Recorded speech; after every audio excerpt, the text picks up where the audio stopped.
You are listening to Talking Images, the official podcast of icmforum.com.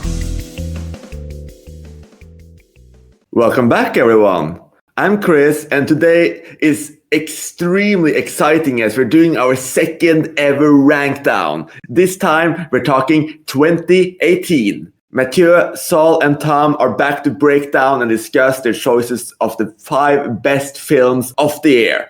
And just as last time, the structure is really simple. We will go in a circle where each of us present our 5th choice. Then, once we're done, we move on to our 4th, 3rd, 2nd, and finally our number 1 personal favorite film of 2018. If a film happens to be on multiple lists, we'll skip it for the lower spots and allow the person who loved it the most to present it. This is also because as our love of the film grows, they will get more focus and more time. But just as last time, I'm extremely excited to announce that the overlaps are minimal. Of the 20 possible slots in this episode, only 3 are on 2 lists, and none are on 3 or more. That means we'll cover 17 films. We'll also change one thing. Last time, we did not set aside time or space to even give as little as a shout out to our runner-ups. An absolute tragedy. So before we get into this actual full-on rank down, we will, and don't worry, this will be quick, run down our runner-ups. So without further ado, Matthieu, kick us off. What are the films that missed out on your top 5? Hi everyone. So the films that missed out, the first one would be Mirai, the animated film by Mamoru Hosoda. I really love his films in general, especially Wolf Children, but Mirai has that same warmth to it, which is the topic we've talked about a bit. It's about this boy and his sister and the classic thing of being scared of another child coming. Anyway, a great animated film. Then I've got First Man, which I won't get into because we talked about it on the space exploration episode already, but great film. The Favorites, which we'll talk about later.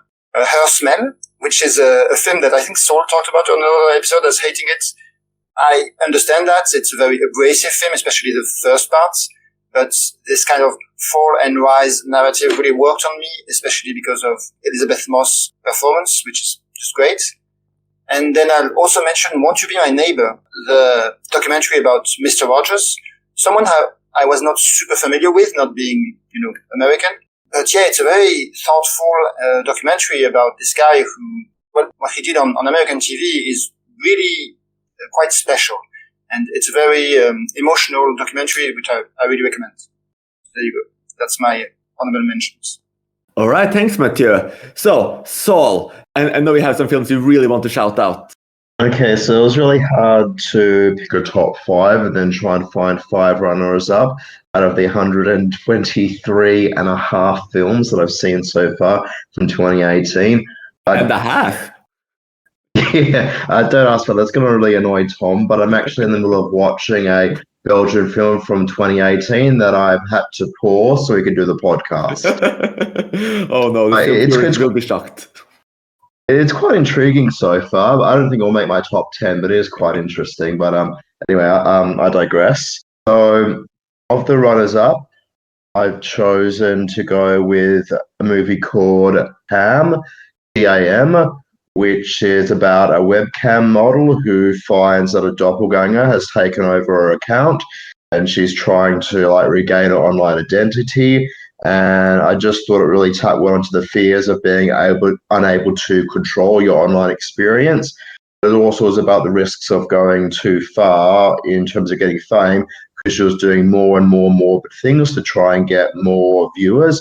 Just a very interesting horror film if you like horror. I think it's a good film for you. If you like neon, it's a great film. Also, it's got a really excellent color scheme that really makes the offline world look very different from the online world with pronounced pinks, purples, and blues. For ninth spot, I've got a similar sort of film in a way called Searching. It occurs all on screens. CAM occurs partly on screens. But yeah, searching is sort of like the whole unfriended open windows dynamic.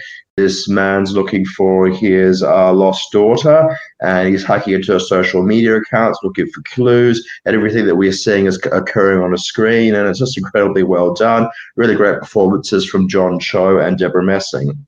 For eighth spot, with my obsessive compulsiveness, I've gone for Eighth Grade, but it is a great film also. Just a film about a teenager who is very worried about entering high school from middle school without having a boyfriend. Just a very dynamic performance by Elsie Fisher. Most of her most telling moments are actually when she's diverting her eyes away rather than looking at the camera.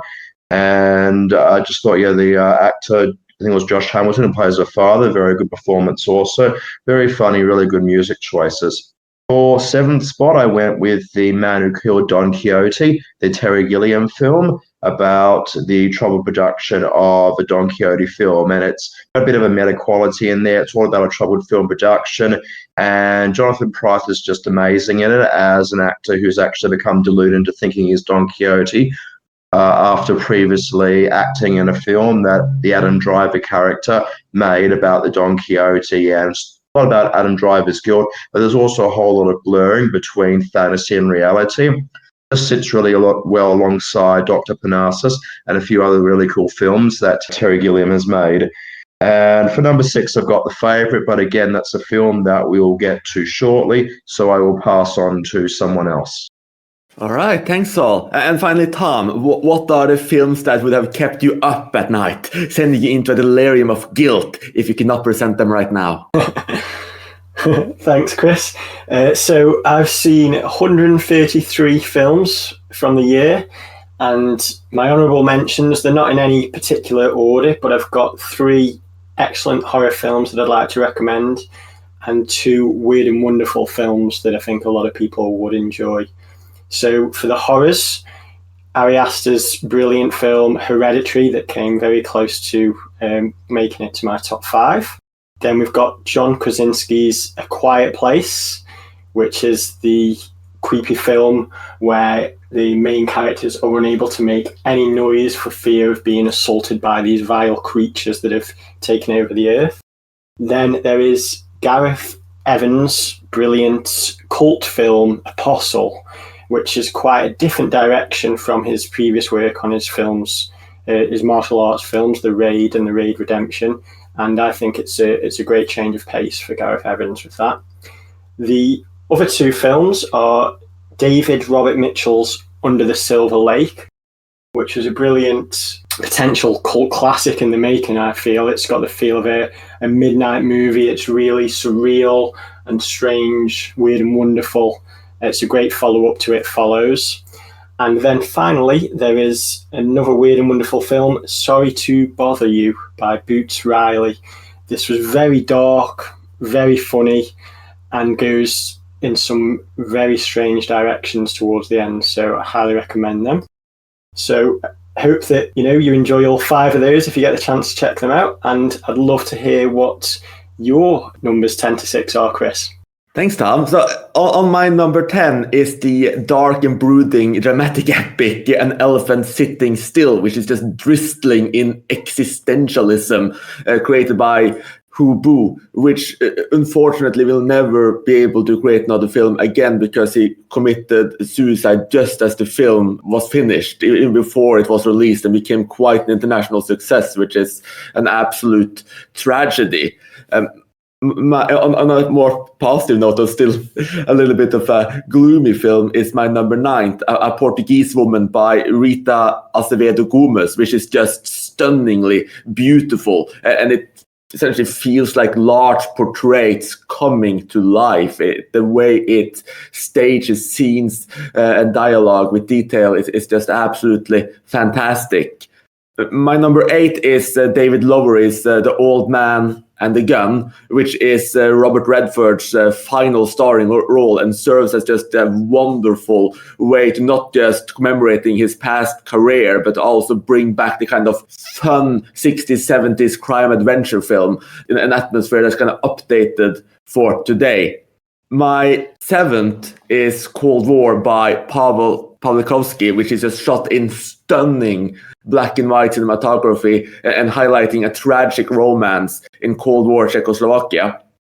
And finally, my sixth place is the visually arresting Long Day's Journey into Night, which truly lives up to its name, with the last half being a genuine dreamlike odyssey.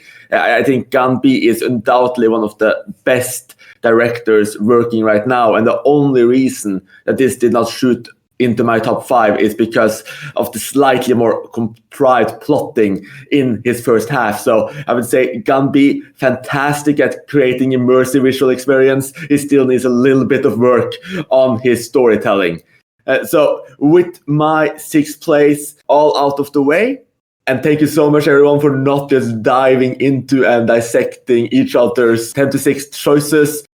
We managed to get through this in just about 10 minutes, and we're ready to actually dive in a lot deeper into our number 5, number 4, number 3, number 2, and finally our first choice. So let's just get started with you, Matthieu. What is your number 5 film of 2018? Well, this will be quick because my number 5 is higher on someone else's list, and that is Spike Lee's Black Klansman. Surprisingly fun film about the KKK. That's all I'll say for now. We'll get back to it later. All right then, Saul, what is your number 5?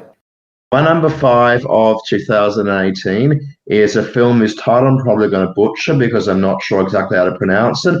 I think it's called Anhadhan. It's an Indian film. It's in the IMDb top 250, and it sort of bucks the trend as being maybe the one Indian film that does actually belong in the IMDb top 250. So in a nutshell, it's about a blind pianist who learns about a crime but is unable to report it. And I don't really want to say too much because there's lots of twists and turns along the way, but the film really made me think a lot about human decency. It weaves a tapestry of morally conflicted characters and some who act less honorably than others. There are several suspenseful moments throughout, especially as his life comes into danger and as things further and further spiral out of control. I mean, some of it is a little bit goofy, but in general, I thought it was a great film. I thought it was really in the mold of a Hitchcockian thriller, and I found it absolutely riveting from start to finish. I just would have never expected that of an Indian film in the IMDb top 250. So not all Indian films are like Three Idiots, and this is one of those films that proves it. Yeah, Andhadhun is really a crazy film. You bring up Hitchcock. I see what you mean there with some scenes, but what came to my mind was more the Coen brothers, and it kind of has that kind of nonsensical energy of something like Burn After Reading, where the characters are doing wild things, with also the very dark view of humanity. And it's also all put together in this Bollywood package where you have a bunch of different genres and different tones being mixed. I don't think the way the characters behave really holds up. It seems that they mostly behave in the way that will advance the plots in the most kind of crazy or fun way. But I do think it's a very fun time. I think the director really manages to keep an energy throughout the film that kind of works for this story. I agree with Matthieu. It's got a very Coen-esque Brothers feel to it. It's quite a far-fetched film, and there's a mix of genres, as has been mentioned, but it is engaging throughout. Even the handful of Bollywood-style songs that are in there, they're fun. It's a very twisty and unpredictable plotline which keeps you engaged. So I did enjoy this one, although I felt it would have potentially been better if it was played completely straight as a pitch black comedy. But for what it was, it's still a fun time. Yeah, I can pretty much agree with what you guys are saying, and I can understand the viewpoint. The Coen brothers reference is interesting because Adam from New York, who's not with us this week, he actually also watched the film, my recommendation. He said it had a very Coen brothers film, and apparently the filmmakers wanted to do something that was modeled after Fargo, the original 1996 film, not the TV series. And look, I think a lot about and had done, if I'm pronouncing it correctly, a lot of it was just the way it totally took me by surprise. We had an Indian subcontinent challenge on the ICM forum, and it was just a film that was available to watch. I thought, look, I'll watch it. It's on the IMDb top 250. I had no expectations. And I think just entry with no expectations, it just blew me away. I have no idea if the impact would be the same the second time around. And I think if I did watch it a second time, I probably would pick up a little bit more at a few of the weaknesses that sort of, maybe went under the radar for me because I was just amazed about how good a quality of film it was. So my number 5 is another film that channels the energy of the Coen brothers. It's a black comedy from Australia, Brothers Nest, but it is ranked higher up in Sol's list, so we'll talk more about that later. And I suppose that brings us to my number 5, which is Christian Petzold's Transit, the final part of his thematic oppressive systems trilogy. And essentially, Transit is a philosophical thought experiment in a way. It takes you to a netherworld, which is thus by taking a book placed in occupied France in the 1940s and adapting it for today with no real alterations except clothes, weapons, and making it look like contemporary France. We're essentially facing something we have not quite seen, an echo from the past. And this film really feels like an existential echo throughout. I mean, it has the classic obfuscation and minimalism Petzold is known for, brutal in simplicity and ways of finding suspense. Plot and details are largely vague and unknown. I would go as far as to call it beautifully vague. It can even feel like a tragic dream where we see characters simply trying to escape, get transit to another country and another life. And because there is this echo, because it is close to our world yet so far away, the experience almost becomes surreal and hellish. I mean, I think it's an absolutely wonderful film, and I'm really happy that Petzold managed to find this type of material, because even though it's so good at setting up suspense in his film and setting up the atmosphere in his film, I think he often struggles with finding material that cuts a little bit deeper. So I think this really is a film that allows him to show off exactly what he can do. I was a bit on the fence with Transit. I was hooked throughout, and I was curious to see what was going to happen. Though I felt that the decision to film it kind of in the modern day, where it's based on a story set during the war, was a bit jarring and unusual. It was certainly interesting, though I don't think it was wholly successful. I feel that the director missed out on the opportunity to focus on a mysterious, gloomy story set at a port in France.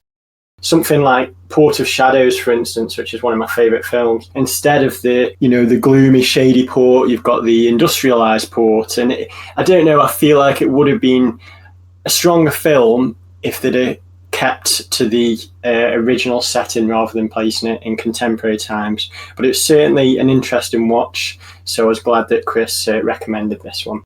I really dislike Transit, and I hate to say that because I know it's one of Chris's top 5 films, and I did watch it specifically for the podcast. For the most part, during Transit, I was like, this is okay. The part that Tom found jarring about the modern day and the older France put together was actually probably my favorite part of the film. I like the fact that it was sort of like a modern day setting, but they had like a lot of old school technology, like the old transistor radio. I found that really interesting, but I agree with what Tom said about there not being that much doom and gloom. I guess I also just felt there wasn't really that much tension there. There wasn't that much suspense. There's a great part early on where one of the soldiers asks to see the main guy's papers. He doesn't have any. So he runs away and he gets chased. I'm like, it's going to be a really good paranoia thriller. But it never really amounted to anything.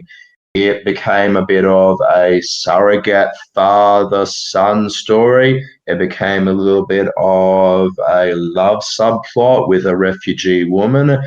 None of that was ever as interesting to me as the whole paranoia of the times, which is what I was expecting. There's some stuff with bureaucratic red tape, and he goes and sees some officials, but again, that's a very small part of it. So I guess for the most part, I just thought, this is just such a missed opportunity, especially with really interesting things going on with having the modern and the old mixed together. And I was pretty much going, this isn't really too great. But then the end credits song came on, and I'm like, no, this film's a disc-like. I mean, the end credits song is kind of like funnily a bit ironic. I don't think it's going to be a spoiler to say what the song is. The song is Road to Nowhere by Talking Heads. And when I heard it, I'm like, yeah, this sums up the film so well, it just goes nowhere. So, yeah, sorry, it was a dislike for me. No worries. So I will defend that last little drop. It's the Talking Head song. And I think it's actually very appropriate for the film. I do agree that it's a little jarring because the film ends on a bit of a melancholy note, and it's a Talking Head song, so it's more happy. But the message of the song is really appropriate for the film, right? The film is titled Transit because it's kind of, these people are in transit, and in a way we are all in transit. I mean, that sounds a little silly to say, but I think that's really kind of the point of the film. It's a film I enjoyed.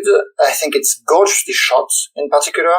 I would say Marseille is a very cinema-friendly city, but one that doesn't get used that much for a bunch of reasons. And so it was really nice to see it shot this well.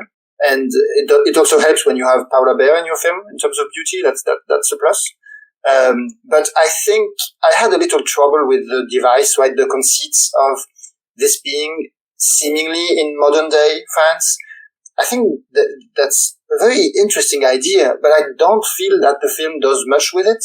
Maybe, I don't know, I thought at first there was a political point being made, but it just kind of goes away. I don't know, it feels artificial, and to me it ends up distracting from what the film is really interested in, which is this idea of displaced people and how they live, which is very Casablanca. That's the film that came to mind most for me, especially with some of the later plot developments regarding who gets on a vehicle, not a plane in this case, but still kind of the same idea, and the romance aspects also. So I like the film, but in the end, I thought that what the pitch of it, what should be the most interesting part of it, ended up being kind of a bit of a distraction for me. Yeah, that's fair enough. I mean, I do think that the vagueness of key strength, because it makes it feel so much more dreamlike, essentially, and I think the fact that it is so vague leaves your mind open to wonder about these things far more as well. But moving on to our number 4 choices, because that's right, we already finished our 5th choices. What's your number 4 favorite film of 2018, Matthieu?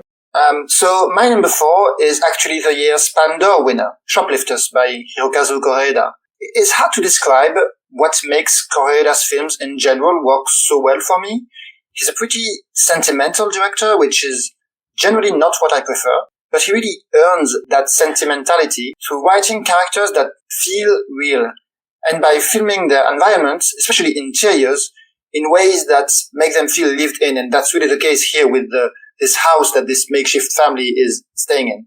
And maybe it'd be more appropriate to say that he's an incredibly empathetic director rather than sentimental, maybe. And that is exactly what you need for this story of this family that, when looking at the facts in a cold, detached way, may appear to be despicable.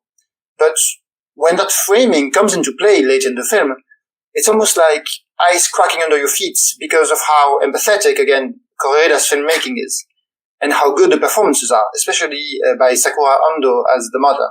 Most filmmakers, and for some reason Ken Loach comes to mind, might have made this tragic, cautionary tale about how poorly people are treated in modern society, but Koreeda makes it into something more humanistic. He lets the social context of the film be informed by the characters rather than the other way around, which to me makes it all the more powerful. So I did really like Shoplifters. I thought it was a great film and a great look at how strong the family ties are in a family that's sort of in the marginalized part of society. I thought it actually had a bit in common with Parasite in a way, and of course they're fellow Palme d'Or winners at the Cannes Film Festival. The satire wasn't quite as strong for me in Shoplifters, but I just thought the connection between the characters were great. I don't know about sentimental, but yes, I think I agree. Empathetic. It's a very empathetic film, and I really liked the actress who played the young girl. I thought she was excellent, as well as the one who plays her adopted brother, who begins to question his thieving. If I had one criticism of the film, though, it's probably that for a film called Shoplifters, there's not a whole lot of shoplifting in there, and I would have loved to see more of the.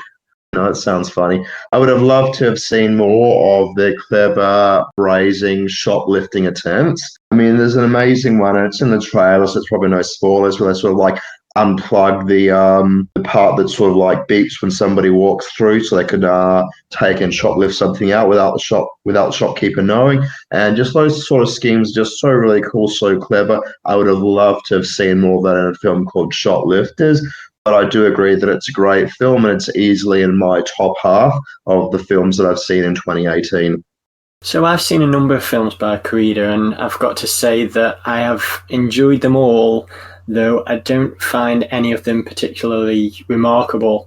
He's got this brand of contemplative human drama that he seems to present, and he creates these fascinating, brooding storylines, but they never seem to really grab me or engage me the way that a favourite film would. So I enjoy Shoplifters. It's a good watch, but I found it nothing particularly special.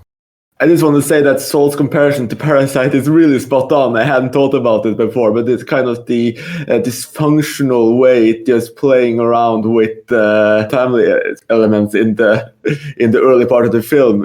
I think that Shoplifters is a good film, not necessarily a great film, but it's really well acted, it's really immersive, and I completely agree as well with what you said, Matthieu, in that when it shifts gear from being this more unnerving film where you're suspicious about the family relations, and then you suddenly become more empathetic. I think that switch completely worked. It's surprising that it worked, but it really did. And I also think that the performances are spot on, and that yes, that house truly feels lived in. It's such a great setting for a story as well. So I think that it really nailed the atmosphere and the kind of world it was establishing. Though I will also completely agree with Saul. For a film about shoplifters, there should have been more shoplifting, and those scenes were some of the best ones in the film. Yeah, I mean, that's unfair. I mean, it's a pretty memorable scene when they do that. I don't know. I don't feel that they're forced to spend 40 minutes on shoplifting just because it's the title. But yeah, the comparison with Parasite was definitely one that came to my mind when I saw Parasite, I was like, oh, they basically gave it to the same film twice in a row. I mean, two different takes on a similar story. So, Saul, what's your fourth favorite film of 2018? So the film that I've selected for my fourth favourite is an Australian film, which is quite unusual for me because despite living here, I'm not really a big fan of Australian cinema in general. But this is a really good one. It's from the team behind Kenny, which I don't know if many of our listeners would have seen. It was very popular down here. A sort of jovial comedy about this guy obsessed with toilets and whatever. He works with toilets for a living. But it's a much darker comedy than that. And it involves two brothers who arrive at an isolated cottage early one morning to plan a crime. Now, as the film progresses along, we learn more and more about their crime, the intended victim, and the motives. And they're not all that it seems to be at first. The first act of the film is absolutely terrific. There's great comic banter between the brothers as they meticulously map their actions. Some really clever parts here. They've got to be sending their phones over to another city and then back. So they've sort of got tracking on the phones that they haven't been at the place where they're going to commit the crime. The second act of the film gets more interesting as the plot becomes more twisted. And the third act, well, it's not quite as good as the first two, but I still thoroughly enjoyed the film. It has a very Carter Burlesque music score, if I can coin a term there. It's very much like the music of Carter Burwell. And with that in mind, I really felt I was watching a bit of a Coen Brothers film with the whole experience and just the way things played out and just all the dark comic vibes that come out with this crime story. I'm so pleased that I'm not alone in loving Brothers Nest, because it is a brilliant black comedy. I mean, for the first half of the film, the brothers are the only characters on screen, and the morbid humour of their interactions builds and builds until events take a turn for the worse and the situation begins to spiral out of control. And the director bridges this change in mood with ease. The slow burn of the initial setup enables the audience to connect with these two brothers, Terry and Jeff, leaving us fully invested in their plight. And the crescendo of violence makes you question how far the siblings will go. And as the tense situation escalates, there are graphic scenes which verge dangerously close to horror territory. And I feel that it's refreshing to see such an original take on the downfall of a dysfunctional family, especially as it seamlessly blends elements of black humour with a playful streak of brutal violence. And it still manages to have a profound emotional effect on the viewer. So I think that Brothers Nest is a destined future cult classic, and one that those with a taste for the darker side of cinema would do well to seek out immediately. I quite enjoyed Brothers Nest. I think it's funny that we have all of these Coen Brothers connection again. I guess they should really have made a film in 2018. They would be on our list. But yeah, I agree with Tom with the escalation. I find that quite entertaining. And one connection I will add is it made me think a little bit of Breaking Bad, in the sense that it is very process focused, especially at the start. And even the setting, it's Australian, of course, but it's, small town, rural. And especially if you're familiar with the first few episodes of Breaking Bad, the fact that they're kind of in this house and have to deal with a difficult situation, there are connections there and positive ones. I quite like the acting and the humor. I think it's a good film. Maybe I don't like it quite as much as you guys, but definitely something I would recommend.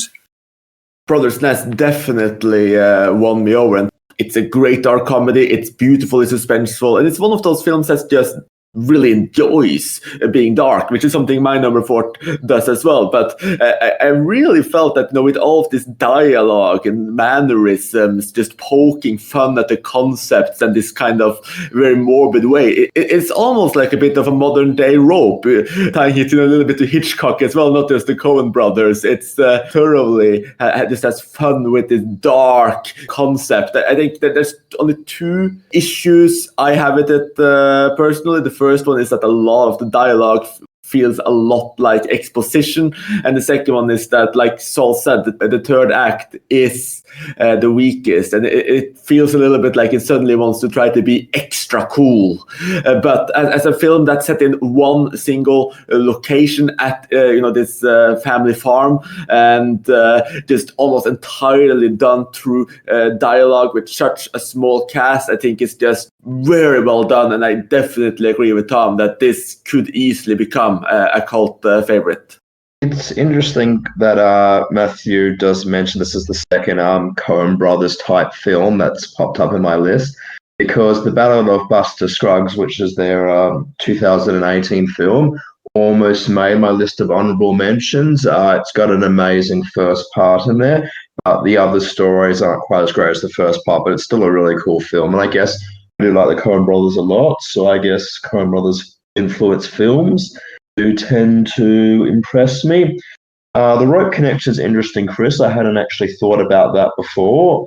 I get what you're saying with the singular location, but I suppose with rope, I guess I've always seen it as a bit more of a gimmick film than anything else, whereas Brothers Nest is a film that I think really does something really interesting with the story beyond having a gimmick of, let's try and make it look like one continuous take.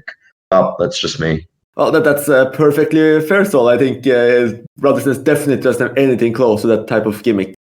Oh, I might just mention with the third act, look, I did find the third act disappointing. I don't know if it's trying to be too cool, I think it was just the way it sort of like ends on a joke. I mean, there's one line at the end and it sort of made me giggle, and I'm sort of like, I don't know if I should be, laughing at this point. So yeah, I don't know. That's true. It went a bit all out comedy in there as well, with a lot of puns and dialogue. That was it was both cool and trying to be cool at the same time. So I think it is still successful. I quite liked the ending. I felt that it was fitting, and it makes sense for the development of the character arcs. And I've just got to say that Matthieu's reference of Breaking Bad is a great thing to point out. I think if you enjoy Breaking Bad, you would definitely enjoy this. From early on, the two brothers are dressed in these suits, almost like hazmat suits, and I can see why that immediately recalls memories of Breaking Bad. So yeah, if you like Breaking Bad, check out Brother's Nest. I'll admit I completely forgot about Ballad of Buster Scruggs, a film I like actually, but yeah, not maybe not the best film from the Coen brothers, but yeah, I thought they hadn't made a film. Incredible that you just erased it. But to get back on the topic and continuing with our number 4 films, what's your 4th favorite film of 2018, Tom? So sometimes we need to switch off with some undemanding escapist entertainment. And my number 4 fits the bill for me perfectly. It's Ready Player One by Steven Spielberg. Now, for those who are unfamiliar with the storyline, Ready Player One is set in the near future. I think it's 2045, something like that. And it follows an orphan teenager on a quest to discover a fortune that has been hidden in a virtual world by its creator. Now, Spielberg's playful adaptation of the classic sci-fi novel is so much fun. It's full of nostalgia for classic video games and homages to some of my favourite films that made it impossible for me to resist its charm. The huge explosive action sequences transport you into a futuristic vision of multiplayer gaming that is absolutely mesmerising and will undoubtedly strike a chord with anyone who spent far too much time playing video games when they were younger. But I think it will also appeal to a new, younger crowd who are not necessarily familiar with all the video games it references, but can just go along with a ride and enjoy this entertaining slice of fun from Spielberg. So I was really not a fan of Ready Player One at all. I won't dwell into it too much, but it felt a bit to me like an old guy trying to play with tools that he kind of didn't have much love for. It doesn't feel to me like much of a celebration of video games at all. Not that I need it to be that, but it felt a little moralistic in ways that I didn't quite like, and I didn't find the characters very, very well written. One thing I will say though is that I think some of the action sequences work well. I think the whole homage to The Shining is quite fun. Definitely. And seeing Ready Player One soon after, I don't remember what Marvel film it was, but I thought, well, yeah, you can see that there's a real director in terms of action. I mean, I like Marvel, but Spielberg definitely does much better with it. But yeah, I'm not a fan overall. I think Ready Player One was quite enjoyable. I was really unsure about heading in, because like the real world seemed almost as digital as the world of the game, and as you get this kind of narration, it was like essentially like seeing Wreck-It Ralph narrated by the kid from the Goldberg. But I think it grew on me as it went along, and I did really enjoy the Shining part. They literally go into the Overlook Hotel, and it does have a lot of fun in it. It plays around a lot. I think I completely agree with Matthieu that it's really well choreographed. The action scenes are quite good, but I will also agree that it didn't feel as much as a love letter to these games and films, but maybe except The Shining and a few others, but more like just an endless degree of just quick homages and shout outs, often with characters just literally shouting out the type of character model, etc. that was coming in. So it just it didn't really work that well for me, but it was perfectly enjoyable. I thought that Ready Player One was okay. I didn't think it was a great film. I didn't hate it. I know there are some haters out there. I know people like Matthieu disliked it. So I didn't hate Ready Player One. I didn't dislike it. I thought it was okay. But then again, I'm a bit of a Spielberg apologist, I guess. I really like Spielberg films in general. And well, no, I actually think he's quite a skilled filmmaker. And I guess coming with that background, I was expecting something, I guess, a bit more entertaining. I guess maybe like a Jurassic Park type of, or War of the Worlds. There's a little bit of depth in there as well as being a bit of a blockbuster. And yeah, I don't think the depth there was really anything too great. I mean, there's a tiresome, spend more time on the real world message in there. The Shining, like my co-hosts, I agree that the recreation of The Shining is the absolute high point of the film. Although, rather than it being something where I was unable to resist the charms, like Tom said, because of the whole Shining recreation, it actually made me wish I was watching The Shining instead. And since Ready Player One, we've actually had Doctor Sleep that's sort of done the same thing and try to go back in the Overlook Hotel. And I think that sort of did it in a bit more of an interesting manner. But look, there's some good things about Ready Player One. The visual effects are excellent. I thought Mike Rylance was great in it as the creator of the game. I thought it was a really interesting performance, really interesting character, even though he's not in it for a lot of it. The rest of the cast, though, I don't know, maybe acceptable at best. I thought Ty Sheridan was very uncharismatic as the lead character. And yeah, I guess I just didn't find it too interesting or really too original, I guess, other than the Shining recreation part. So enough interesting elements in there that I wasn't bored and I didn't hate it. But I guess coming as somebody who does genuinely like Spielberg films, it was a bit of a disappointment.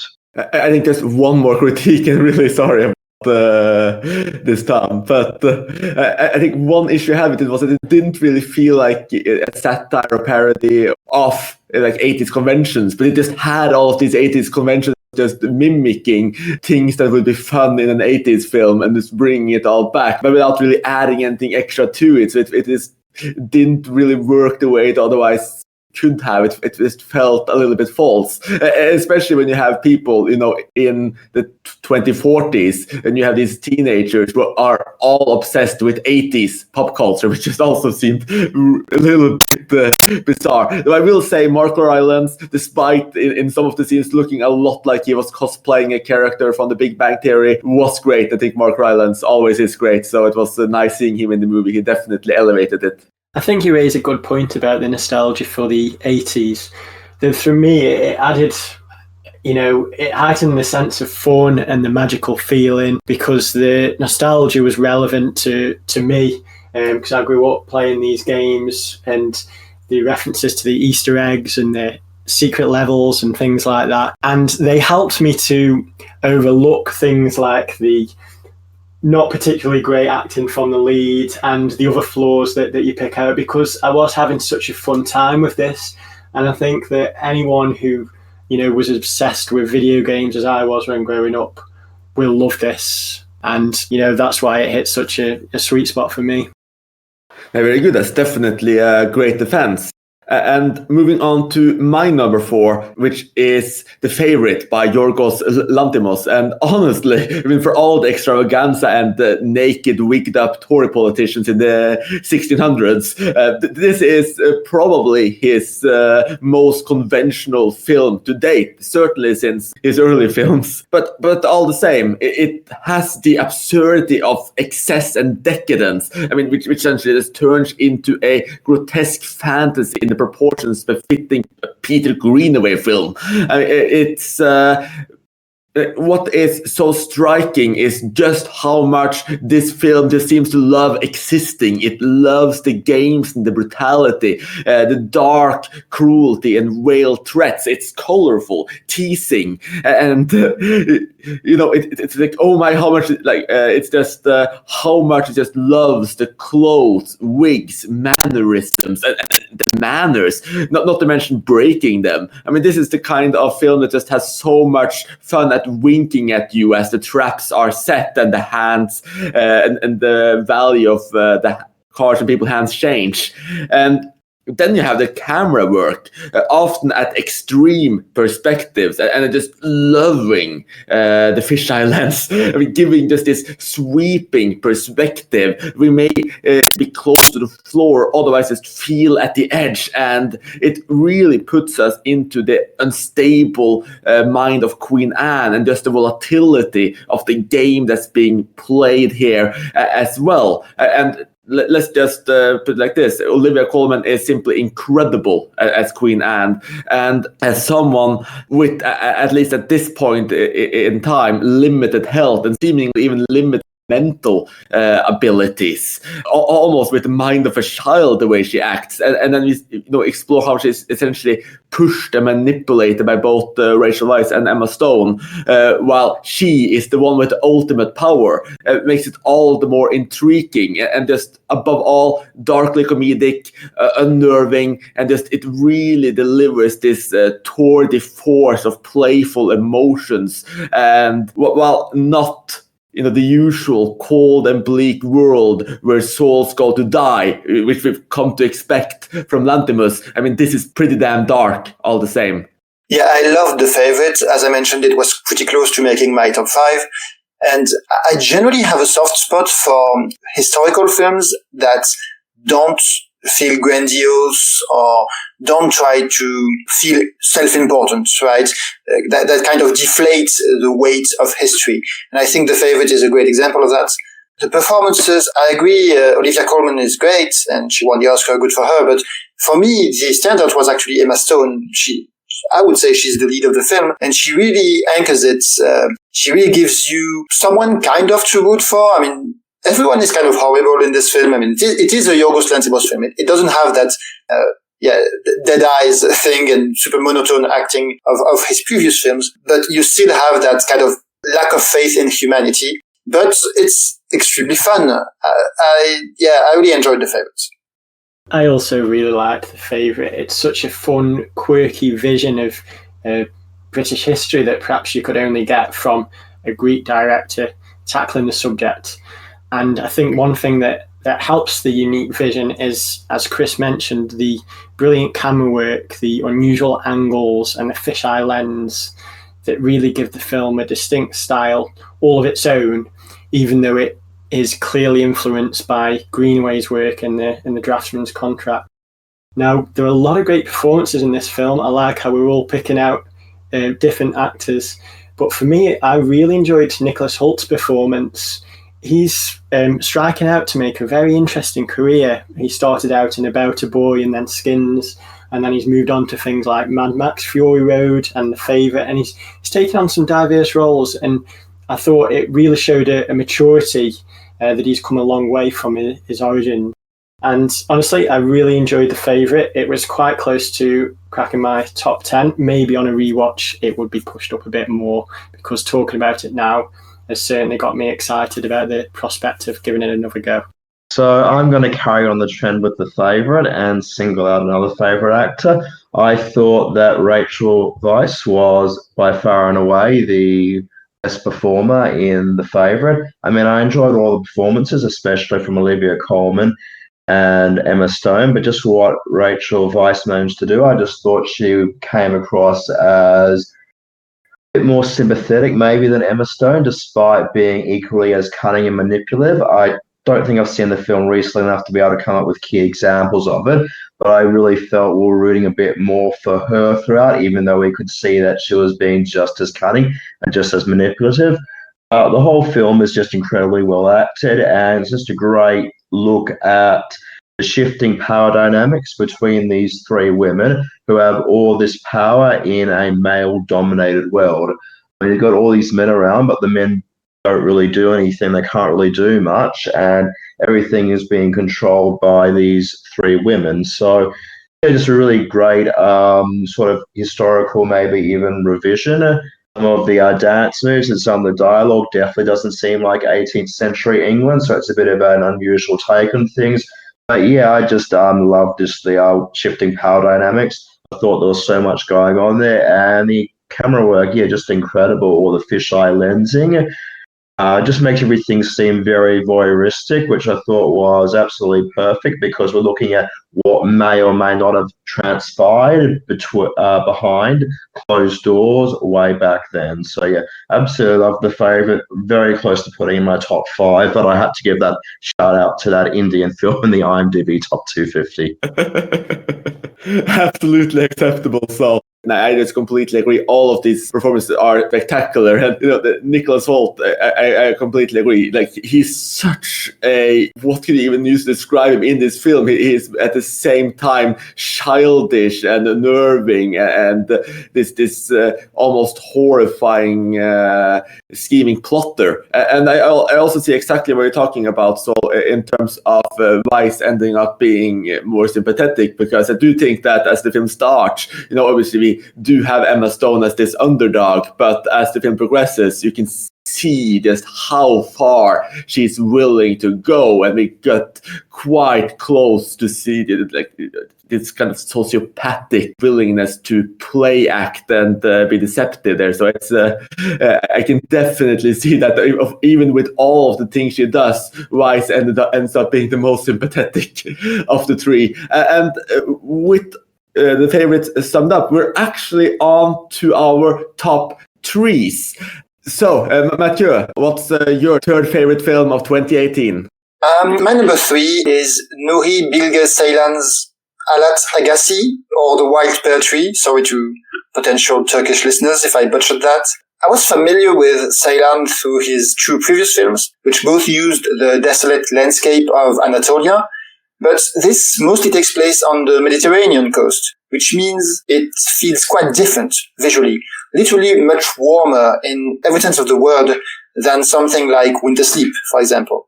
This is mostly focused on a young aspiring writer and his relationship with his father, who's played by Murat Cemşir in a very charismatic performance that's really key to the whole film. This is a long film that goes on a lot of tangents at times, but the father's presence is felt throughout in how it influences every decision the main character makes, and the complexity and depth of emotion of that relationship is what holds it all together and culminates in a pretty powerful and thoughtful ending. Ceylan is an extremely talented writer, and it shows here with the dry humor that's present throughout. But what makes this film special for me is the way he uses editing, especially in a scene featuring 2 imams discussing ethical issues. And, the discussion is interesting enough as it is, but Ceylan enhances it in the way he frames them in their environment, and especially in his use of almost non-continuous editing.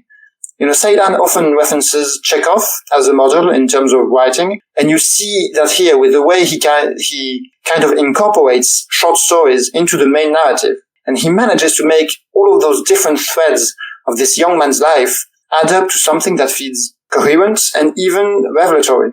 It's essentially about nothing less than a man trying to learn how to live. And that sounds like a very lofty goal, but Ceylan's writing really is up to the task for me. And I should mention that it's also a gorgeous looking film, as with all of his films, really. Again, that Mediterranean setting is used so well, kind of like Transit, which we mentioned earlier. And the main character, though he is at times not very likable, you really feel for him because, again, the writing is just so good. Yeah, really enjoyed The Wild Pear Tree. I think it's a great film, and possibly even Ceylan's best film. I think it's such an interesting contrast with the film immediately preceding it too, which just had this kind of stripped back, minimalistic noir, essentially. And then you get this, which is just almost all carried out through dialogue. And I think the dialogue was what really impressed and immersed me here. You have this struggling writer filled with all of these self-pretensions, essentially. And you kind of get both a look at where he will go with his life, but then also just the society around him and the world he kind of wants to leave behind. And I just loved how natural it all feels. Like you mentioned that scene with the imams, which is probably my standout scene as well. I think it goes on for about half an hour. It's really just them meeting on the road and then just walking through the landscapes, talking, both arguing, having fun. having more general conversations and sitting down for a coffee, and just the way that conversation evolves. It's really immersive. You really feel brought in. It's like you're walking along with these friends almost, and you have these discussions. It just feels so familiar, and I really think that Ceylon managed to do something really special. And yes, I completely agree. The actor who plays the father does a phenomenal job, and he really anchors the film as well. So I just think it's a wonderful film. It's almost made my top 10, so I'm really glad you included it here so we can talk about it. And I'm happy to see that you also mentioned this scene with the imams, because I haven't rewatched the Wild Poetry. I probably should have, because I don't know what it is about that scene. I think it's maybe just what they're talking about, but yeah, I don't know why it is so special. And I should rewatch it to try and figure it out. The Wild Pear Tree is the only film in everyone's top list that I haven't seen, unfortunately. I've not been particularly impressed with Ceylon's films up till now, but I am intrigued by your glowing recommendations for it, so maybe I'll get around to giving it a chance one day soon. I mean, not watching 3-hour films by filmmakers you don't like is really kind of bad. I mean, Tom, I don't know what you're doing in this podcast, really. You've hit the nail on the head there. The runtime was quite intimidating for film. I wasn't sure if I was going to enjoy it or not, but who knows? Yeah, I get that. I mean, it does, just to suit you a little bit, it does feel a little bit different in that dialogue is so heavy here. I mean, I don't think it's fair to, for instance, compare it to Romer, but I did think a little bit about the mayor and the discotheque in this, where you kind of have a similar kind of just long sets of dialogue that becomes immersive. And I do think that just the way he uses this semi-dislikable lead. I mean, he's very flawed. He's filled with these pretensions, and he just meets these people. And some of his interactions, like especially another one that stood out for me was the one where he meets a popular author, and he just sits down, he forces himself essentially into his life a little bit, all while critiquing him and kind of doing this mini digs at his writing style because he's successful and he thinks he has something special, but he hasn't even properly published a single book yet. And I just really love all of these little set pieces. They feel like they work incredibly well as a story on their own, but at the same time they really fit into this greater whole of this just really wayward, semi-tragic character and his growth. So, moving on. Saul, what's your third favorite film? Well, this is quite interesting because only a few minutes ago I was saying that I don't usually have Australian films at the top part of my list. And I've already gone through Brother's Nest. I'm now going to mention another Australian film. For third place is a film called Upgrade. It's by Lee Whannell, who recently did the remake of The Invisible Man. So came out a couple of years before that, and it's a film that I really liked the first time around, but I found even more interesting at rewatching it because it actually plays out in a very tragic sort of way, which you don't quite pick up the first time and you don't know where it's going to go. Look, my basic one-line description for it would be it's like Frank Henenlotter's Brain Damage crossed with a David Cronenberg body horror film. And I mean that in the best possible way. It involves a quadriplegic who gets an experimental chip installed in his neck, which allows him to move his limbs. And there's a symbiotic relationship that he develops with the chip because the chip starts talking to him, and that relationship soon goes awry. And I just found it a really enticing film without spoiling it too much from start to finish because it goes a lot of interesting directions in terms of artificial intelligence, but there's also a lot of genre jumping in there. So there's some laugh out loud funny parts in there with some of the things that STEM, which is the name of the chip, is able to do inside the host's body. And the film just looks absolutely amazing also. So it's set in the future, but it's not like the far off future. And it's just got all these amazing saturated colors, neon lighting, all these newfangled sets. The lab where he gets the chip installed is sort of like this underground cave. So it's this doctor who lives underground and everything's underground. It's got this amazing sort of lab where it has these X-ray parts where if you go through one part's X-ray, go through another part, it's normal see-through. So just lots of really interesting art setting things going on there, great art direction. Really great, unusual music score, and just such a haunting ending when you finally work out what's been going along the whole way. And it's just absolutely so tragic and so heartbreaking watching it a second time, knowing everything to come. But I guess it just makes it even more of a richer experience, knowing everything and diving into it a second time.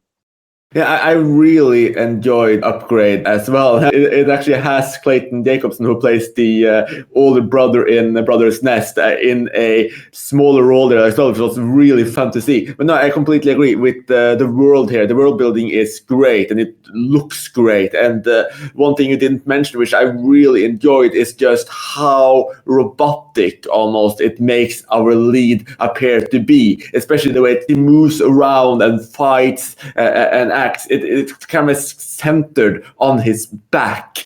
It's just this very jarring effect, using jarring in a positive way, and it really works. I think my only negatives for this film would be that the plot really feels a bit assembled from 80s and 90s tropes and trends, and it does feel like a film that would have been very fitting for the early 2000s or even late 90s, in just the way it looks at the future, the way it's plotted, the type of plot tools it uses. And I do think that there's elements in just how the plot is set up that didn't quite work that well for me, but it's a very enjoyable film. It has a lot of action. It's a lot of fun, and yeah, I really enjoy how this film was made.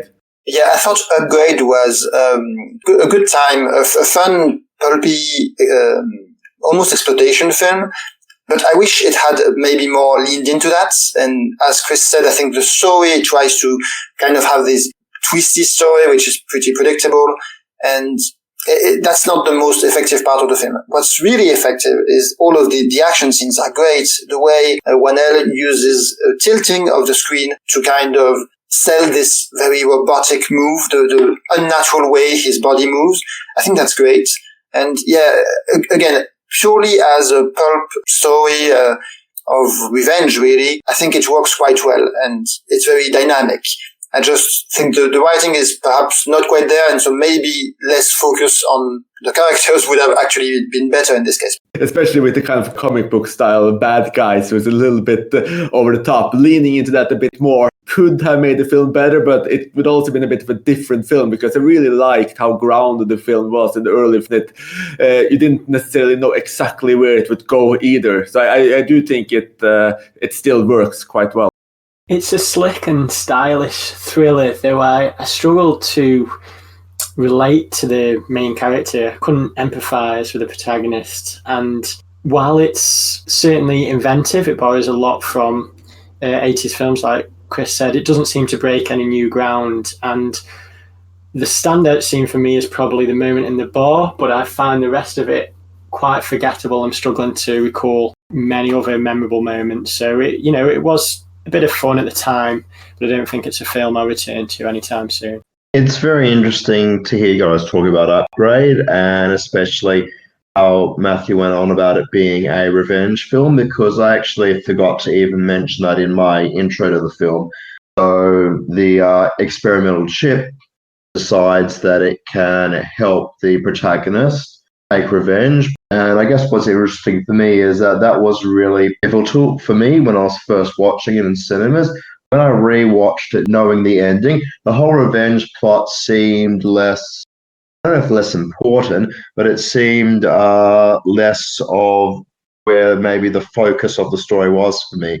I mean, I was originally all going, well, this is a really cool revenge story with this chip and it's teaming up with its host to try and get back at the people. But then when I was viewing it the second time around, I was much more interested in, I guess, maybe the chip's motives, and I don't really want to spoil it too much. In terms of emphasizing with the character, yeah, I'm not sure about that. I guess I found it quite pathetic because the police don't seem to be able to do anything. So for me, I guess there was enough of an emotional hook that I could get into it. But like I said, the second time around, I was really more focused on the chip personal relationship rather than the revenge part of the story.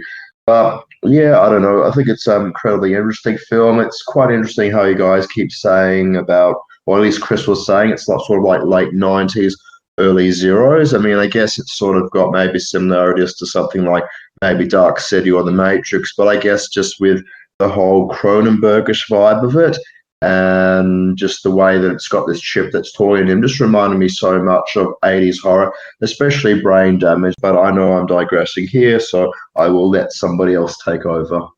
No, that's perfectly fair, Sol. And it does a lot of really interesting things with the world it's in, even though it's just the background. So yeah, interesting pick, and thank you for introducing me to it.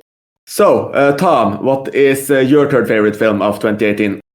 So earlier on, Chris, you mentioned the Ballad of Buster Scruggs and how it had a Netflix release. And the next film in my top 5 is another film that had a wide Netflix release, and not the only film in my top 5 to have a Netflix release, which just shows the kind of transition that the film industry has been making of late.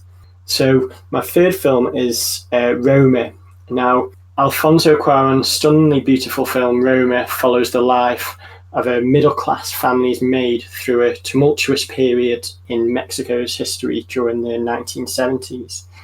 It's presented in stark black and white due to Cuarón's desire to set a mood and ambience that's evocative of memory, and the film certainly achieves that with its semi-autobiographical tale that feels incredibly real. Even though Roma is a skipped-back human drama, it is far from devoid of the spectacle that Cuarón has delivered in his fantastical outings as a director. The unforgettably emotional scene on the beach towards the film's finale is both earth-shattering and life-affirming, showcasing the work of a truly talented filmmaker who consistently tangles with my emotions. I haven't seen Roma. As people would know if they've been listening to a few podcasts, I don't have an extremely high opinion of Alfonso Cuarón, and everything that I read about the film sort of suggested to me that it wouldn't be up my alleyway. So it's on Netflix. I've got a Netflix account. When I feel more in the mood, I will sit down and watch it, but it's not something that's become a priority for me yet. Sorry, Tom. So Roma is a film that kind of feels like an aesthetic exercise at times, and it kind of is somewhat troubling to think that, this is Alfonso Cuarón making a film about his maid when he was a kid. But I think the film really gets past that through especially two really beautiful, really impressive sequences. One of which is the birth sequence, and the other one, of course, is the end on the beach. I mean, Cuarón is great at doing these long shots, long takes that really tell a very emotional story. And I think in both cases, it works quite well. So I have somewhat of a limiting factor with this film, but I think those two scenes alone just definitely make it worth it. And it's a remarkable technical achievement, if nothing else. Yeah, I quite like Roma as well, especially the way it's shot. Well, it feels a little bit digital, but it's still gorgeous. Black and white photography. The camera work is great. I think it's really strong at just evoking emotions. I think my only real issue with the film is that it feels a little bit displaced. It's like you said, Matthieu, it's a little odd that you essentially have Cuarón making a film about his maid, and it just seems like his focus is just on how great she is for the family rather than really getting close to her and seeing her aspirations or life, essentially. Even though he tries to focus on it, it just feels like he can't really do that. And it essentially just becomes this kind of legend or myth of his own childhood. But it's a really well-made film. It was really interesting to see him do this after films like Gravity and just ground it so much more. So definitely a film I think most people who enjoy well-shot, well-made films should see, but not necessarily one of the greatest films of 2018 for me. It's a flip one for me between is it great or is it just good kind of film. So my number 3 is Birds of Passage by Ciro Guerra and Cristina Gallego, which does something to the traditional gangster story I have not seen before. Essentially stage it as part of a folk narrative or even a folk song. blending together traditional customs with the violent tale of Colombian drug trafficking in the 60s, 70s, and 80s. It simultaneously grounds and elevates the narrative in just this tribal life of the clan and just immersing you in the culture while it still has these fairly traditional plot elements of drug trafficking and crime. It's really interesting to see just how it opens up, just not with mafia activity, not with drug trade, but just a woman's rite of passage of that tribe life, of those traditions, and just slowly easing in the other elements of just this gigantic rise and fall. And yes, it does have the gang violence, but it's also interesting what it chooses to show and focus on, which is rituals, hierarchies, the codes of tribal honor and how it's respected and broken. I mean, it's almost lyrical with beautiful images washing over you, and the idea of dreams and legends merging with reality. It's also stripped bare to the bone, yet colorful and expansive. It fuses elements of poetry, beauty, and even minimalism with pure brutality. It can be genuinely suspenseful, but also beautiful, with a sense of wonder in all the ugliness and melancholy. It's stunningly shot, wonderfully directed, perfectly restrained, and it really creates a fairly unique experience that's simultaneously bare yet full, simple yet complex, ugly yet beautiful. I had quite high hopes for Birds of Passage because I was a huge fan of Guerra's previous film, Embrace of the Serpent, which channeled a lot of Herzog's work and Aguirre, Wrath of God. Now, Birds of Passage didn't quite live up to Embrace the Serpent. As Chris said, it's a familiar character arc, but it's placed in an unfamiliar setting. And that in itself is a very interesting aspect of the film. It is beautifully shot. The visuals and the setting, they're all very mesmerizing, and it's an engaging storyline, but it didn't quite reach the heights that I was hoping for. But definitely worth checking out if you're interested in unusual films about the drug trade. It could have just been Scarface in the 80s in Colombia, and that would have been kind of enough for me. But it turned out to be so much more than that. One thing I would add to what you said, Chris, is that it really has this epic feel of these families battling, and Guerra really uses the different environments very well. And it has this Shakespearean kind of, breadth to it. It feels grand. It feels like this grand tragedy, especially in the way it's shot. The colors made me think of Ran, to take another direct Shakespearean adaptation this time. But yeah, I felt that Birds of Passage was a really, really special film, actually. I think it took this pretty basic, pretty familiar story and really made something grand with it. Yeah, I really enjoyed Birds of Passage also. I actually think I liked it more than Embrace of the Serpent, although that was a very striking film with the way that it was shot in black and white. I guess I found the narrative more engrossing in Birds of Passage, just the way that it's trying to be like sort of this epic story of the upstart of the illegal drug trade in Colombia, and just the way it expands everywhere from the 1960s up to the 1980s. I thought it was really great insight into customs, superstitions, beliefs, and like Matthieu said, just all the different locations that we get to see. We get to see the vast deserts, the jungles, the urbanized areas. It's just a very engrossing, very sprawling tale.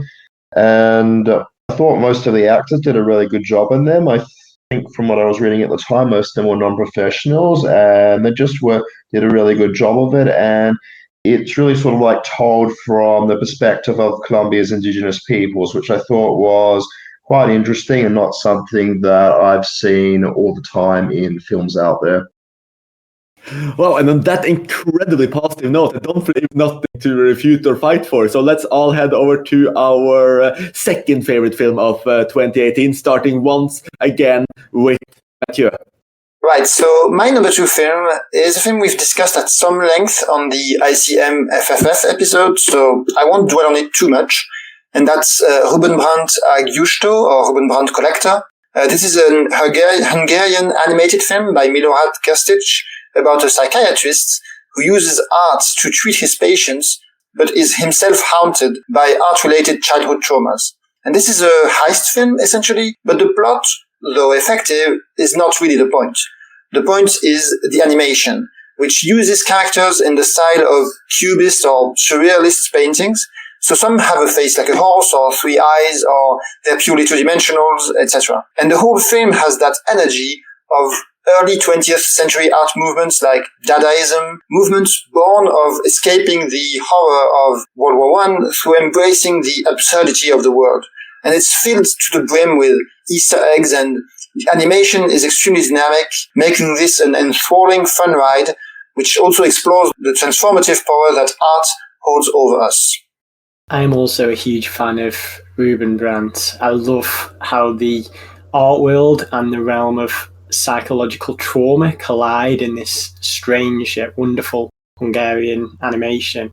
And it's a dazzling heist film at its heart, which incorporates influences from artists such as Picasso, Dali, and Klimt to produce a modern take on the world of fine art. And one thing that is worth mentioning is the inspired pop culture references throughout, in particular the lounge covers of Britney Spears and Radiohead.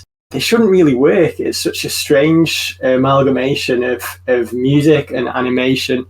And although it should be jarring, it's such a unusual, unconventional film, and it just works and it ties it together really nicely.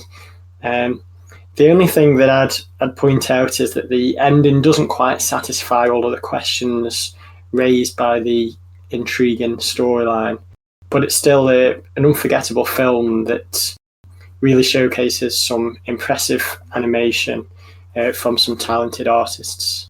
Yeah, the animation is definitely a high point of Ruben Brandt, especially the character designs that both of you have talked about already. In terms of the character designs, I don't know, I actually thought they looked a little bit like horses, the characters, but obviously crossed a little bit with a Picasso painting. They're very interesting.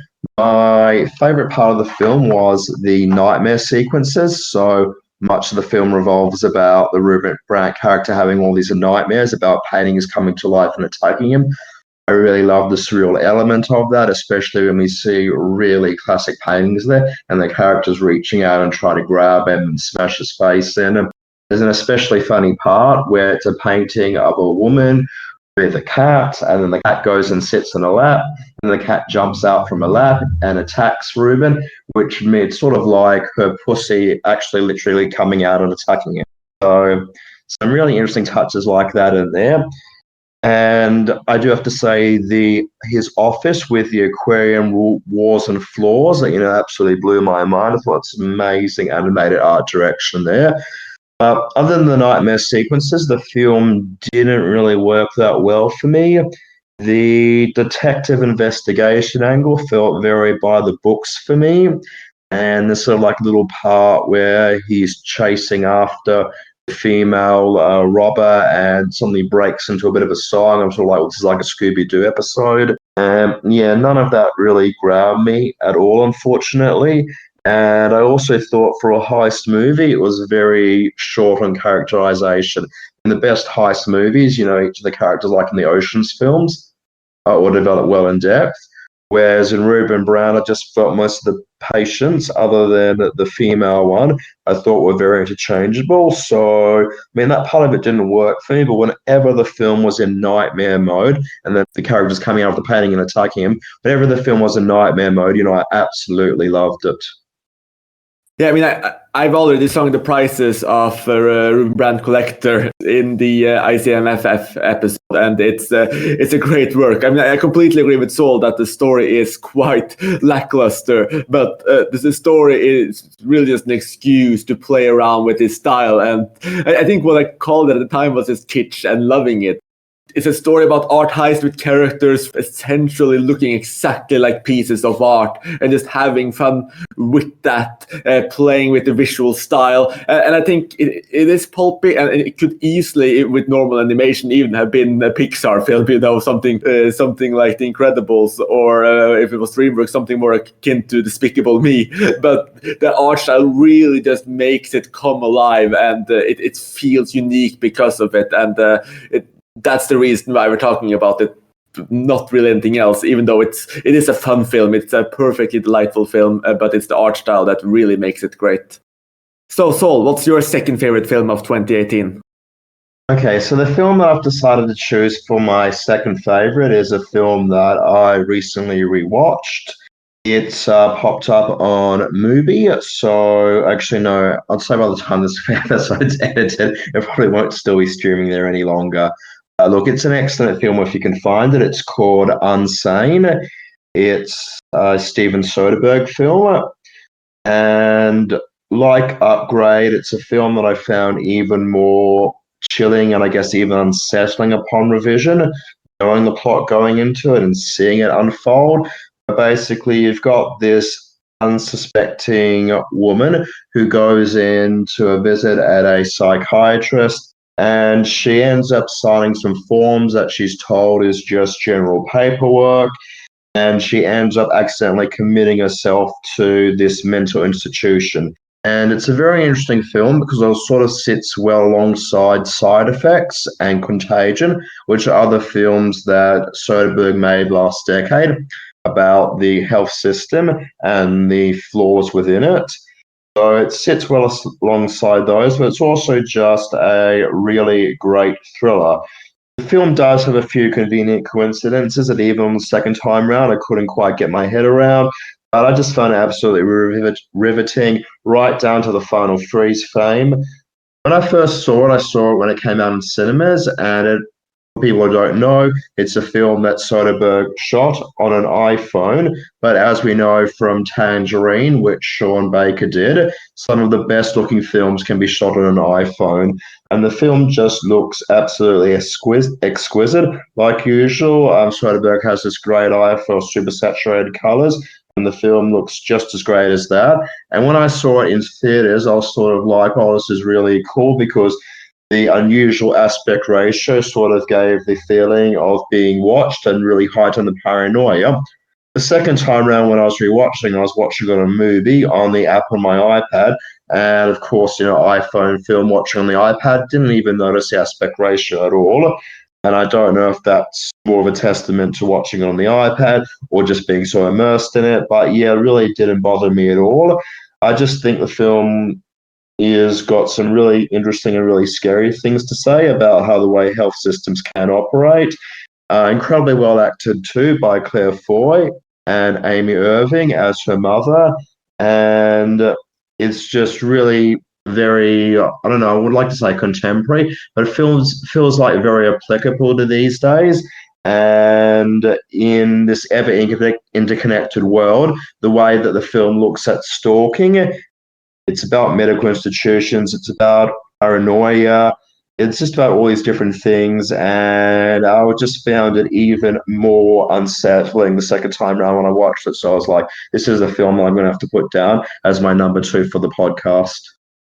Unsane is a film I saw in theaters also, and I thought it played really effectively on this very deep, extremely strong fear of not being believed, right? Of everyone thinking you're insane and you're not. And after a point, you just can tell who is right. And I think that's really anchored by Claire Foy's performance. Claire Foy is an actress I really love, and I think she's great in this film. And it's yet another example of her range, right? It's not the kind of role we've seen her in since or before then. I don't think so. So yeah, I think Unsane is a film that works quite well. I do think the plot is a little wonky in some places. It works in the moment is what is important. And yeah, I would really emphasize Claire Foy's performance as making the film work.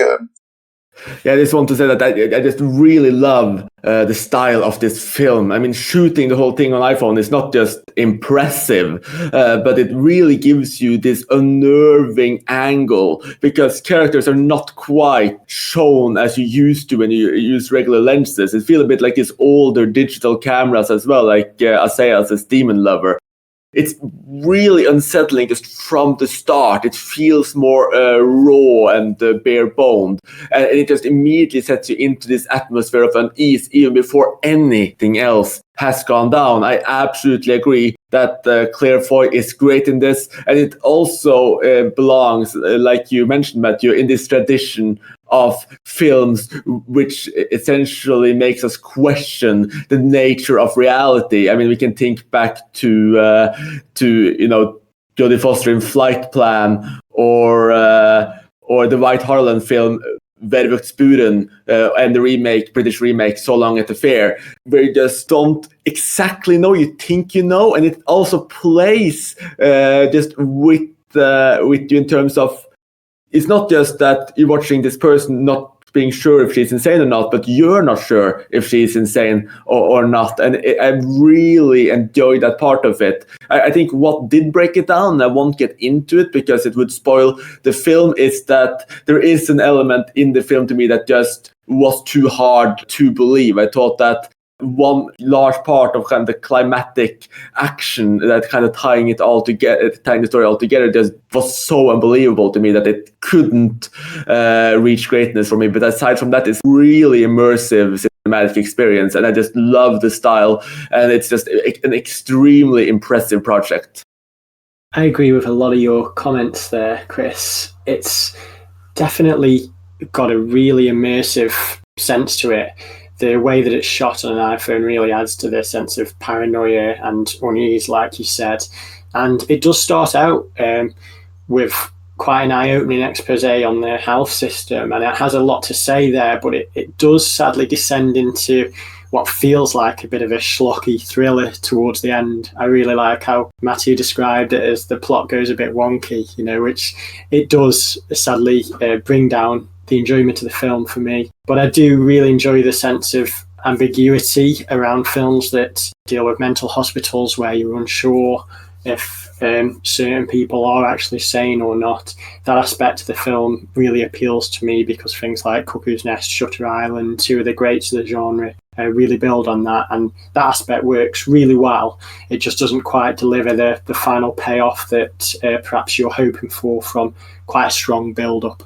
Very interesting comments there, guys, because I didn't actually talk about that much about the whole insane or not and fear of not being believed. But yeah, that's obviously a very strong element of unsane, and one that Soderbergh handles extremely well. You're not sure at first if she really is just this unstable, and then the way that she reacts to the other patients in just such irrational ways makes you question, is she really seeing the stalker or not? In terms of it becoming a wonky thriller, I'm not sure about that. I think the thriller elements sort of work for me well because there's a lot of conversations without spoiling it too much towards the end, where you get a bit more of a psychological edge, or at least the Foy character gets a bit more of an edge on psychologically, and I thought that was handled very well. It was just maybe some of the coincidences building up to that put me off a little bit with it. But I loved the way the film ended. As I mentioned before, it ends on a freeze frame, which I think is absolutely pitch perfect. And without spoiling it too much, the whole final scene just conveys so much to me how with any sort of trauma or bad experience, you can sort of get over it, but it's always still got to linger there a little bit. So yeah, I just love the film for that and the way it sort of conveys that. Yeah, I agree. It definitely does that really well, Saul. And moving on to Tom's second favorite film. So my second favourite film of 2018 also happens to be Matthieu's number one favourite film of 2018. So we've got great taste in common there, and the film is Annihilation. So we'll look forward to talking about that very soon. That brings me on to my number 2, which is Happy as Lazaro by Alice Rohrwacher, which is an incredibly difficult film to describe, really. Almost feels like it's a portrait of a saint with a degree of gentleness. And I don't really know if there's a better word for it than that. Perhaps naivete or innocence, etc. That can just be felt, like this gentleness in this character can just really be felt. It's unsettling and saddening. I think what speaks to me most in Happy as Lazaro is the extreme contrast between innocence and the real world. I think there is something almost perverse in the visual contrast between the poor community of farmers to which Lazaro belongs. I mean, this world could almost be believed to be a community at the turn of the 20th century, with muted colors and a mixture of realist and romantic exposition, and that of the, to use a slightly antiquated term that doesn't really jump that smoothly off the lips anymore, the rulers. I mean, the Marquisa in the castle, and perhaps most thoroughly symbolized by the young Marquis, Tancredi, with his bleached hair, rock and roll t-shirt, skinny jeans, and this gloriously red jacket. It almost feels like an insult to the senses, but it becomes something greater than life, especially as we see this so-called friendship between Lazaro and Tancredi grow. And honestly, it's painful. I mean, Lazaro is entirely subservient, and he'll follow any command with just this purity of acceptance, to the point of even drawing his own blood without flinching, always with the same earnestness in his face. It's truly, truly painful to watch. And this complete willingness to serve, and the complete honesty and this incomprehension of anything immoral, and the inability to truly understand the world around him, believing essentially anything he is told. I mean, it comes through beautifully. To just give one example, at the very beginning, where he's taken advantage of by a farmhand, tricking him to take his place, watching out for the wolves. And it's not even deceiving him properly. He just tells Lazaro that he doesn't have to worry, he'll come running if he calls out. And when Lazaro hears the wolves, he calls out, and he calls out, and he calls out, but no one comes. And without this rocking his worldview at all, he simply just accepts it and sits down and stays there watching out for the wolves. I mean, I can't really get into all of what this film does without spoiling it, but there's elements of magical realism here, which makes the film feel even more unique and incredible, and allows it to study poverty and the situation of the poor in a much larger way, giving it a power and a punch. And I really think that this film should establish Alice Rohrwacher as one of the most intriguing directors working today, as I can't really think of any films that really truly compares to Happy as Lazaro, unless you want to bring our minds to something like Bresson's My Friend Balthazar. I mean, there's really nothing like it, and it's a film that stays with you, or at least stayed with me for a long time. It's interesting to hear you mention, Chris, that you can't think of any films that are similar to Happy as Lazaro, because one actually sprung to mind while I was watching it, and unfortunately not in a good way. Look, I did like Happy as Lazaro a lot overall.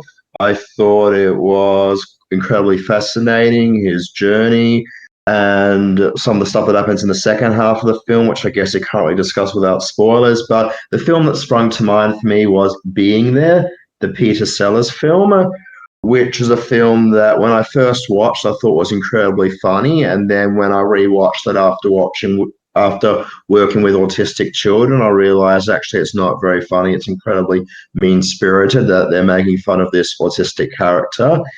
And with Lazaro, I guess I wasn't quite sure if he was meant to be a simpleton or someone who has trouble understanding the outside world, or whether he's just benevolent like nobody else is out there. And most of the readings of Lazaro seem to say, well, yes, he is just incredibly kind in an unkind world. And I think that's an amazing dynamic. But just some of the stuff in the second half of the film, especially when he gets outside his village, I think I can say that without too much of a spoiler. Just some of the experiences there just brought to mind being there and thought, well, this is a character coping in a world that he doesn't understand, and just made it a bit uneasy for me. I wasn't sure if the film was, I guess, similar to the Peter Sellers film, whether it's making fun of him for it. So, yeah, I don't know. I enjoyed it overall. I thought it was well done. I liked the way that I didn't know where it was going at first with the fake kidnapping. I was like, oh, this is interesting. I wonder where it's going to go. It kept me on edge the whole time. Yeah, I wasn't sure if it was a bit of a nasty undercurrent or just the structure of it, which brought the film being there to mind. I mean, just to say, I really don't like being there, and I think it's partially for the same reason, but being there is also a bit of a Forrest Gump type of film. Essentially, this character with limited abilities goes through this incredible experience, and in Lazaro, it's kind of different. It's not good things or that they technically coming to him. It's just essentially more and more twists of fate that turns against him. And I do think that when I say it's kind of a portrait of a saint, I do think that that's where it plays in with the magical realist elements we can't really get into. But the way it deals with the character, I think it's quite clear that it does single him out for his unique innocence, and it does in a way reward him for it, but not with the consequences being exactly the best without really spoiling anything else. I can certainly see the comparisons to Being There, although I'd like to draw on a comparison a bit closer to home with the Italian classic neo-realist fantasy Miracle in Milan. I feel like it shares a very similar vibe to that film and also focuses on a poverty-stricken group in Italy. And I feel like the director is channeling a lot of the energy from the film through that reference point. I really enjoyed Happy as Lazaro. It's very quirky and charming drama. As Chris mentioned, there's muted natural colours throughout, but it actually works really well in this situation. It kind of chimes with the presentation of Lazaro in this plain outfit he wears throughout, stripped back, so we can just focus on the saintly nature of the character. And I think that the subtle fantastical elements work really well throughout. They're not too jarring or overbearing. They work naturally. And it's really surprised me to learn that part of it was based on a true story. And it's also worth noting that the lead actor was plucked from thousands of hopefuls who had never acted in a film before. And having a quick look on IMDb, he's not been in anything since. And I think it's a really impressive and powerful turn from someone who's new to featuring so prominently in front of the camera. It's interesting that you bring up Quasar Balthazar, Chris. I haven't seen Being There, so I can't comment on that, or Miracle in Milan for that matter. But I hadn't seen Quasar Balthazar when I saw Lazzaro Felice, but I think the comparison is quite telling in what didn't work for me in it. Because, I mean, in Quasar Balthazar, the main character is a donkey, but you also have Anne Wierzemski, who is giving a performance right next to it. And I think you are kind of lacking that anchor in Happy as Lazaro or Lazzaro Felice. And I also think it's telling that you're comparing it to a film where the main character is an animal. You also mentioned, you and Tom, how saintly Lazzaro is. And I have a problem with that. I think the way some stories use people with mental disabilities as being kind of representative of innocence or goodness, it's kind of essentializing them and making them more into objects than subjects. And yeah, he is really an object in terms of storytelling. Everything happens to him. He doesn't do anything. And I guess that's okay when it's a donkey. I have more issues when it's a human, I suppose. I didn't hate the film. I think there are some interesting performances in it, especially by Tancredi. I can't really get into that too much. But yeah, I think there's definitely some good things in it. I enjoy the magical realism of it, what happens in the film without being more specific. But yeah, I have an issue with that use of the main character. I love how you point out that I'm essentially comparing him to a donkey, and that's not really the intent, though. I do think as characters, they are actually quite similar in that my friend Baltzar is also an attempt at a portrait of a saint, and there are characters who are treated horribly throughout. And that finishes up all of our picks for 5th to 2nd place. And we're finally on to our number 1 favorite films of 2018. So we kind of got a preview of what your choice is already, Matthieu, but do you want to present Annihilation and why it stood out to you the way it did? So, as Tom mentioned, my number 1 is Annihilation. The film has been compared to Stalker for its basic plot of a group of people going into a forbidden place where a mysterious entity is affecting reality in strange ways. But I feel it's actually closer to another Tarkovsky film, Solaris, in the way it uses an alien presence to explore character and tackle existential issues. We talked a bit in the space exploration episode about the fact that so many of the greatest science fiction films are thrillers in one way or another. And of course, the best are the ones that really succeed at both being visceral experiences as well as intellectual explorations of sci-fi topics. This is a shining example, exploring, as the title suggests, the notion of self-destruction, both on a very personal, intimate level with Natalie Portman's characters and some of the others, but also on the level of life itself, constantly adapting and imitating what's around it. And Garland uses those ideas to create incredible sequences. There are 2 scenes in this film that I would count amongst my favorite scenes ever. The first one I already talked about in the What Scares Us episode is the scene with the bear, or the bear-like thing, which has incorporated human elements in its voice, and that's one of the most terrifying, bone-chilling inventions ever put on screen. And the other one occurs near the end of the film. Let's say it's a confrontation taking place in a lighthouse, and it's a remarkably imaginative sequence using visual effects to create a scene that's thrilling, disturbing, and thought-provoking all at the same time. Now, I don't think the film is perfect. Some of the characterization for the secondary characters is admittedly a bit shallow, but Garland is able to use even those characters in remarkable ways. I'm thinking specifically of Tessa Thompson's character and her last scene in the film. It has some roughness around the edges, but it delivers more unforgettable, even profound moments that any other film from this year. And, there's this Howard Hawks quote about a good film being like 3 great scenes and no bad ones. And I think Annihilation is a good example of that. That's a wonderful description of Annihilation by Matthieu there. I'm going to cover a lot of the similar ground because I feel just as passionately about this film as he does. I mean, it's an intelligent and unpredictable science fiction horror centering around a mysterious meteor that has landed near an abandoned lighthouse and has a strange effect on the surrounding area. And we are introduced to this idea through a team of female scientists and military personnel who head into the strange zone to discover more about what is happening, and they encounter unimaginable horrors along the way. Now, it's a visually stunning and often breathtaking science fiction film. Alex Garland has done an exceptional job of translating the source novel to the screen, and it culminates in an incredibly emotional sequence centered around the lighthouse. Now, it's not quite as revelatory or transcendental as the final sequences in, say, 2001, but it comes pretty damn close to that with its strikingly imaginative depiction of the life form that has travelled to Earth with the meteor.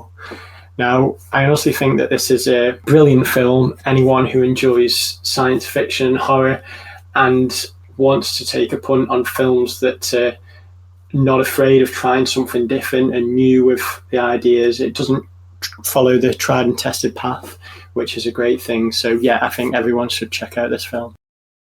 So I guess I'm the one who has to bring in negativity then, because I did like Annihilation quite a bit. It also came as a colossal disappointment after Alex Garland's last film, Ex Machina, which managed to create just this incredible, personal tension and allowed actors to shine on a very thin budget. And Annihilation, on the other hand, does not let its stars shine at all. I mean, you might disagree on this, but I just feel that Portman just it's flat, and Oscar Isaac, who gave such a great performance in Garland's previous film, has no presence whatsoever. That's slightly more excusable given what happens to his character, but I really think that the level of attention to acting and character here is almost akin to Aliens or a Resident Evil film. I think you could joke and say it's Stalker and Solaris meets Resident Evil, because like in terms of character dialogue, it's really thin, and that can work really well if you go further all out on style or beauty or mystery or action, etc. But to me, at least, Annihilation felt like a kind of a middle ground where it didn't really dip its toes into any of this, and it just feels a little bit flat, especially with the framing. It looks really good. It has some great scenes, which Tom and Matthieu mentioned earlier. But as a whole, this film is just a relatively good one for me. Very interesting to hear Chris describe the film as a colossal disappointment. I know that people listening can't see the little chat, but you should have seen Tom's reaction when Chris said that. Look, Annihilation for me was a mild disappointment. I do think it's a very good film, but then again, I absolutely loved Ex Machina, and I don't think this one's anywhere near in the same league. What I really liked about Annihilation was the whole build-up to it. So, like other people have said, it's very Tarkovsky approach there. All the whole mystery of the zone, or whatever they call it in the film. I thought once the film started to deliver answers, it actually became a lot less intriguing for me. And I know some of you guys have talked about the characters already, but it's sort of like we're told these people have been volunteering. They've volunteered for the suicide mission because of these voids in their life. And yet I found that the sci-fi content was pushed much harder than the character drama, whereas you get something like Solaris, which is being compared to, that's very heavy on the character drama, perhaps even more so than the sci-fi content, whereas the sci-fi content always gets much more focused on Annihilation. But look, I thought it was a very well done film. I enjoyed it. I enjoyed the whole mysteries of it.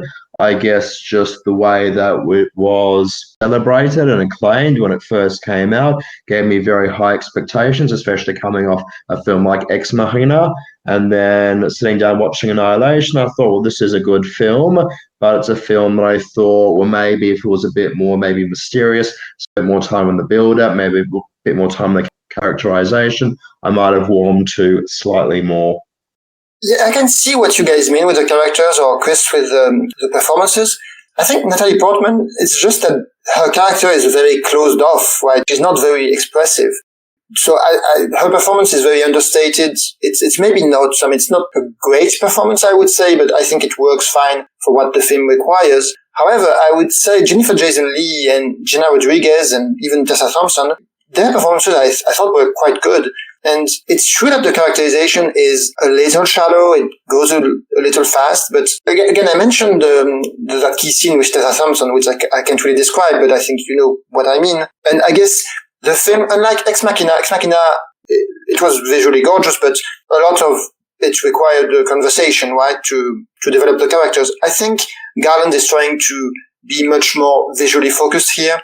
And again, when I think of those characters, I think more of where they go eventually and what happened to them and what that means.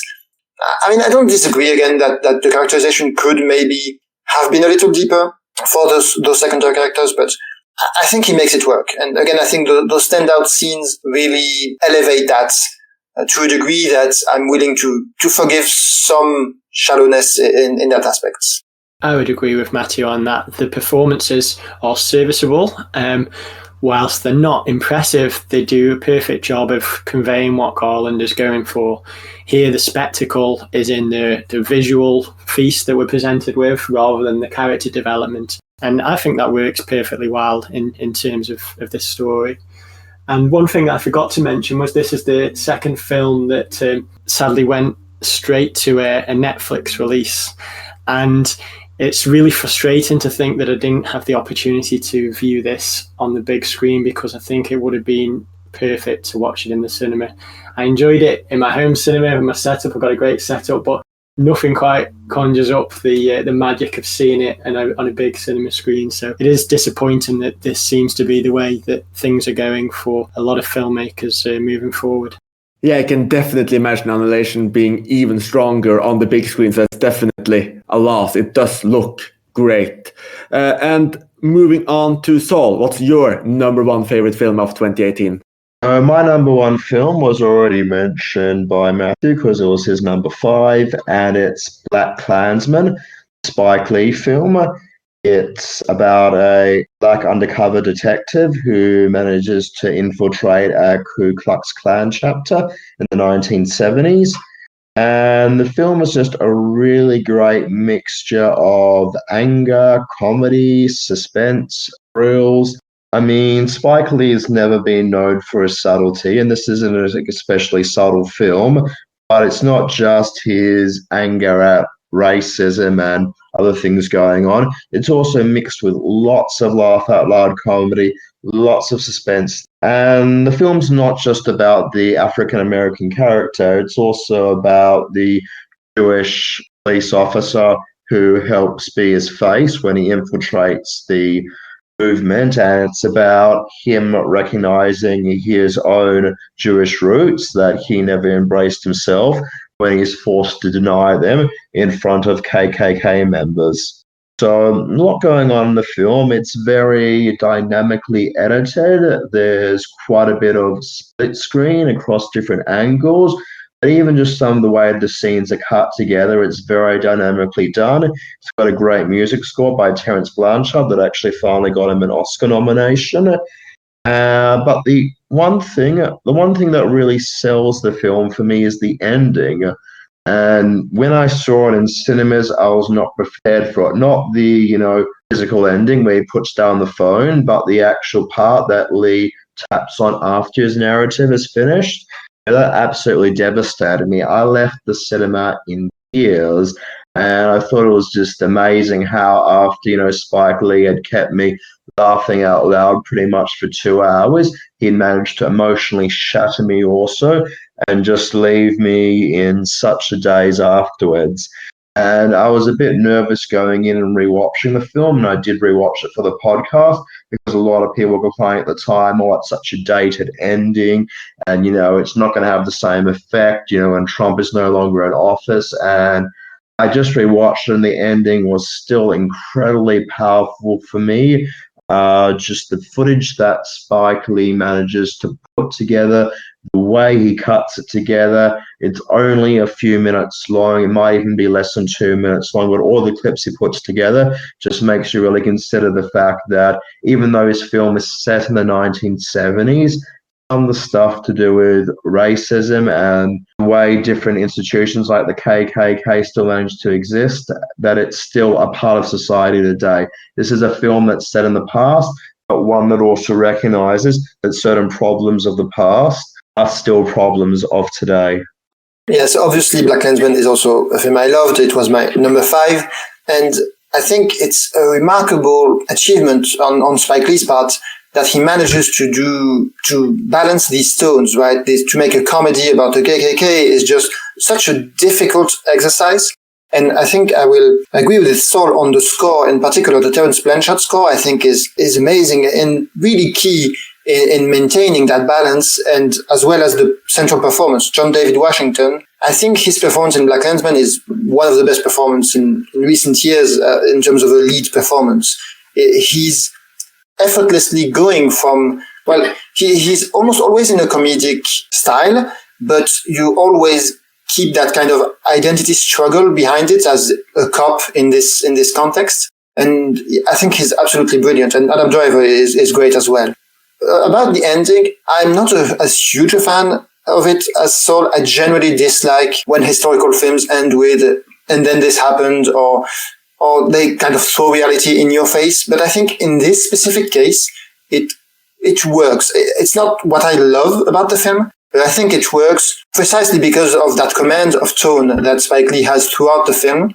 It feeds like an appropriate button to this film that is both about ridiculizing the KKK as a bunch of idiots, but also showing that even a bunch of idiots can be very dangerous. I think the only thing I'll disagree with in terms of what you guys said is that I don't really think Spike Lee managed to balance the styles as well as he could have. You have several kind of tie-ins with blaxploitation at the time, where it kind of switches up the style, and those things are really fun and they stand out, but they don't really mesh that well with the rest of the film. Now, I agree completely with the performances. They're strong. It's a fun film, an unnervingly fun film. I really like the kind of phone banter, and I also really think that one person you did not mention was the way that Topher Grace portrays David Duke, which is this, which is essentially a bit of a bumbling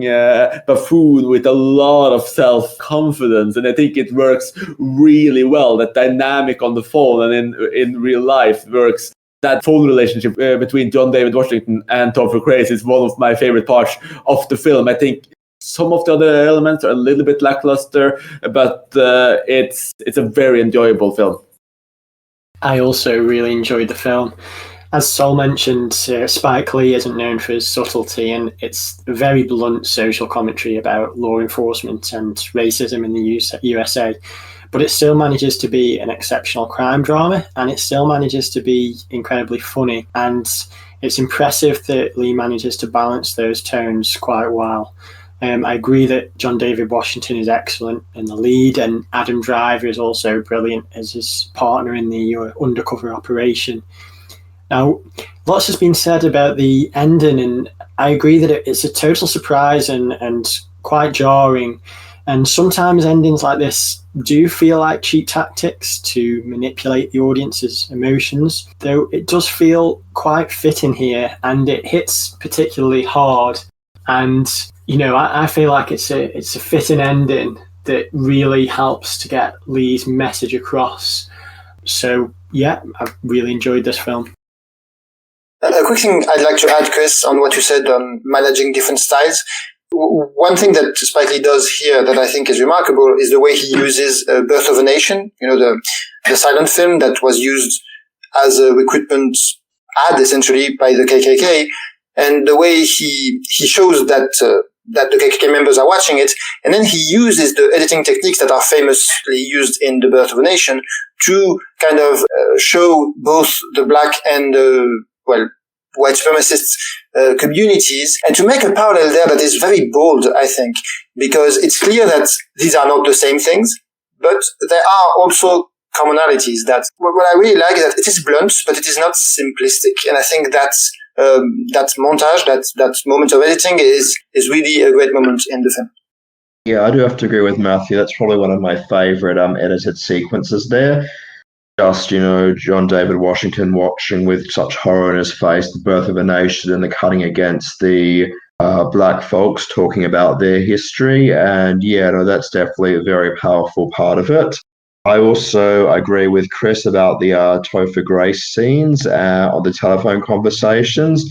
Those were definitely very well handled. And I didn't even realize it was Topher Grace the first time I watched the film. It was only afterwards when I looked it up, I didn't even realize because of, I guess, makeup. I'm used to seeing him in that 70s show, but I thought he nailed the performance there.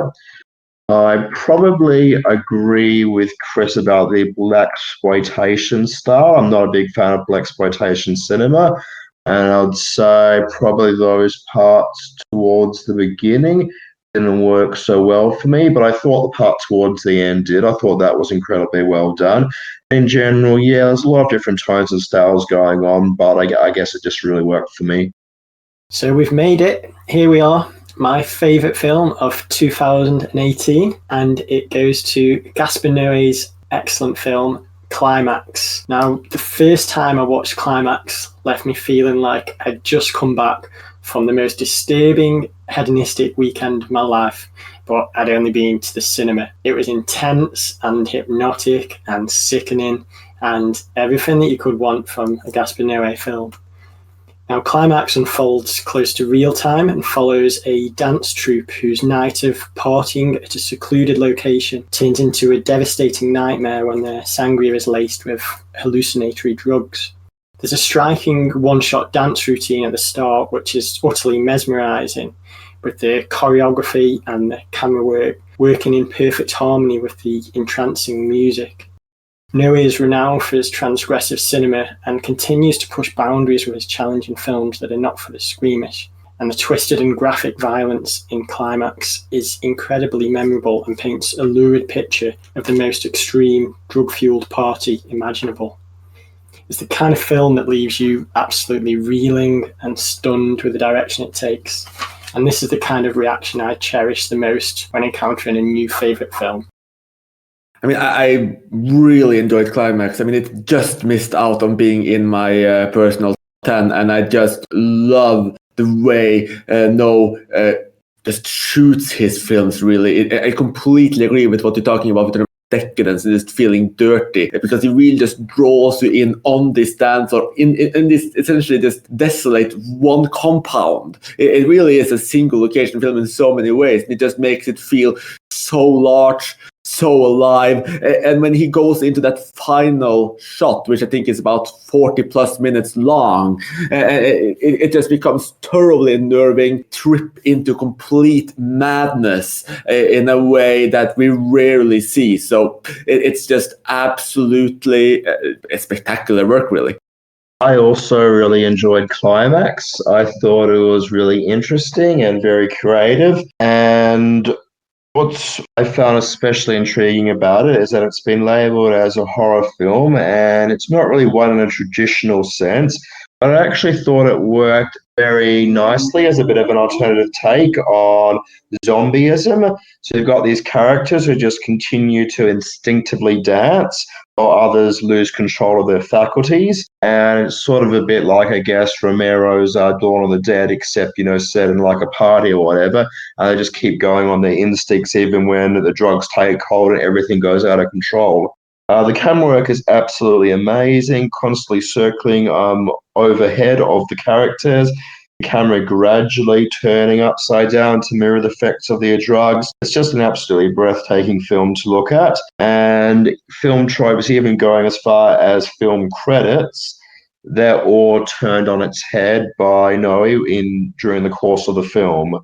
So, I absolutely love Climax. I thought it was incredibly good, and I was very excited when Tom said earlier on that it was his number one film for 2018. Right, so I'm going to be the outlier here. I mean, there's no denying Gaspar Noé is a remarkable visual storyteller and stylist. I wasn't as impressed by the first dance long take as many like Tom were, but maybe because I had heard of it before. And I still did enjoy it a lot and found that Noé's long takes, generally they help immersing you in this environment as it grows more and more claustrophobic, and when things devolve into this ultimate bad trip. I am, however, troubled by the content here. It seems kind of reactionary in the way that it punishes hedonistic characters for, enjoying life to extreme degrees. Now, I don't think that's necessarily the intent. That doesn't really seem like Noé's thing, but it feels like a statement that maybe life is worth living to its fullest, even if the consequences are dire. But that's not how it comes off to me, especially because it's framed in this horror genre that is often conservative, or at least in slashers. That's what it made me think of anyway. Of course, if you bring up zombie films and Romero, it goes in a different direction, but I guess that's not the vibe I got. And one other thing I found troubling, and I would hope it's not on purpose, but basically all the violence committed in this film is committed by black people. And most of it on white people. And like the most shocking moment of the film is a black person committing violence on a white person. I don't think Noé intended that, but I couldn't escape it, I guess, because he has such a diverse group of dancers. And I guess, it seems crazy to me that he didn't notice that he was doing that. And just the whole thing, it made me uncomfortable in ways that I don't think was intended, even though I can certainly appreciate the artistry and the technical achievement of it. You make some very interesting points there, Matthieu. I hadn't even considered that about the violence, I suppose, because, every time I watch it, I just become so immersed in the film that kind of thing doesn't jump out to me or strike me as, something so noticeable. Another thing I thought was interesting was how you said it's, about living life to the fullest in the hedonistic style. I would see it more as kind of a cautionary tale behind it. I would say that it's, relates the dangers of these kind of substances to people in a way that is kind of very blunt and obvious. So it's interesting that we have different perspectives on that. But I think I was more drawn to the film for its incredible visuals, wonderful soundtrack, and vivid horrors than the kind of social commentary aspects that perhaps you've uncovered during your viewing of it. No, I think I agree with your take that it's a cautionary tale, but I guess I don't really like that. I mean, you shouldn't do like super hard drugs all the time, but I guess I don't need Gaspar Noé to make I don't know how do you call them, the ads on TV. Don't do drugs. I don't know. Yeah. Is this Reefer Madness of 2018? I'm sure that's very funny, Chris, but I don't have that reference. Sorry. Reefer Madness, the film about the dangers of marijuana. But no, I mean, I completely didn't notice some of the things you brought up, Matthieu. That's definitely some potential things that could harm a rewatch if that seems alarming in any way. I wouldn't expect that to be no intention. For me, I think what really worked here is just that trip into extreme madness and paranoia. I think he captured it so well with his colors and his camera, and there's the way he creates horror. It is both unusual and again unnerving. So I think this is a very visceral film for me, not really a film with that much focused on character or content. It's just the visceral experience of leading into a truly unnerving and insane world. And if it has the message of kids don't do drugs, I mean, I don't really mind too much. So, Chris, I'd love to hear what's your favourite film of 2018. Thanks, Tom. So I'm actually really excited, as truly I Do Not Care If We Go Down in History as Barbarians by Radu Jude. It is the kind of cinema I'm really hardwired to love. I mean, how could I not? Jean-Luc Godard is, after all, my favorite director, and this has so many similarities to what I love about Godard, from the multi-layered comedy to social dissection coated in sarcasm, just an overabundance of meta, just characters observing screens, just the camera shooting screens and TVs, and playing with the context of what is and isn't real. I mean, it truly has it all and just served right up on a platter as this kind of extreme wonder of Brechtian imagination. I just love it. So let's just immerse you in this experience of seeing it. We start with a recorded court session, just setting the stage inside a TV with a timestamp, letting us know just the context of fascism and far-right nationalism. And then the lead actress introduces herself. She mentions her co-stars and starts exploring the similarities and the differences between herself and her character, all in a major prop room with guns and uniforms around her. It just plays with this meta-reality so much, and it has a lot of fun with it. Now, I'm not sure if everyone will find it as amusing as me, but just the idea of a director making a film about Romania's fascist past by following a director staging a play about Romania's fascist past, and then just letting us rest in this kind of purgatory of its execution is just immediately appealing to me. And this is where just this type of Brechtianism becomes both entertaining and revealing. So yes, the film actively engages in how Romania does not face its own history and refuses to engage and acknowledge its past. And we get long lists of letters, facts, accounts, including the Nazis actually finding Romanians too extreme and eager to murder Jews. But it does this beyond a second layer. To look at one scene where they decide which hateful banner to essentially display above the hanged bodies of the victims of the massacre in Odessa. They read out all of these horrifying slogans of that time. And you just hear this more banal exchange between the production where they just choose not to go with certain slogans because they're, for instance, just too long. But by doing this, we are exposed to all of the slogans, and we just get this much greater image of what is happening.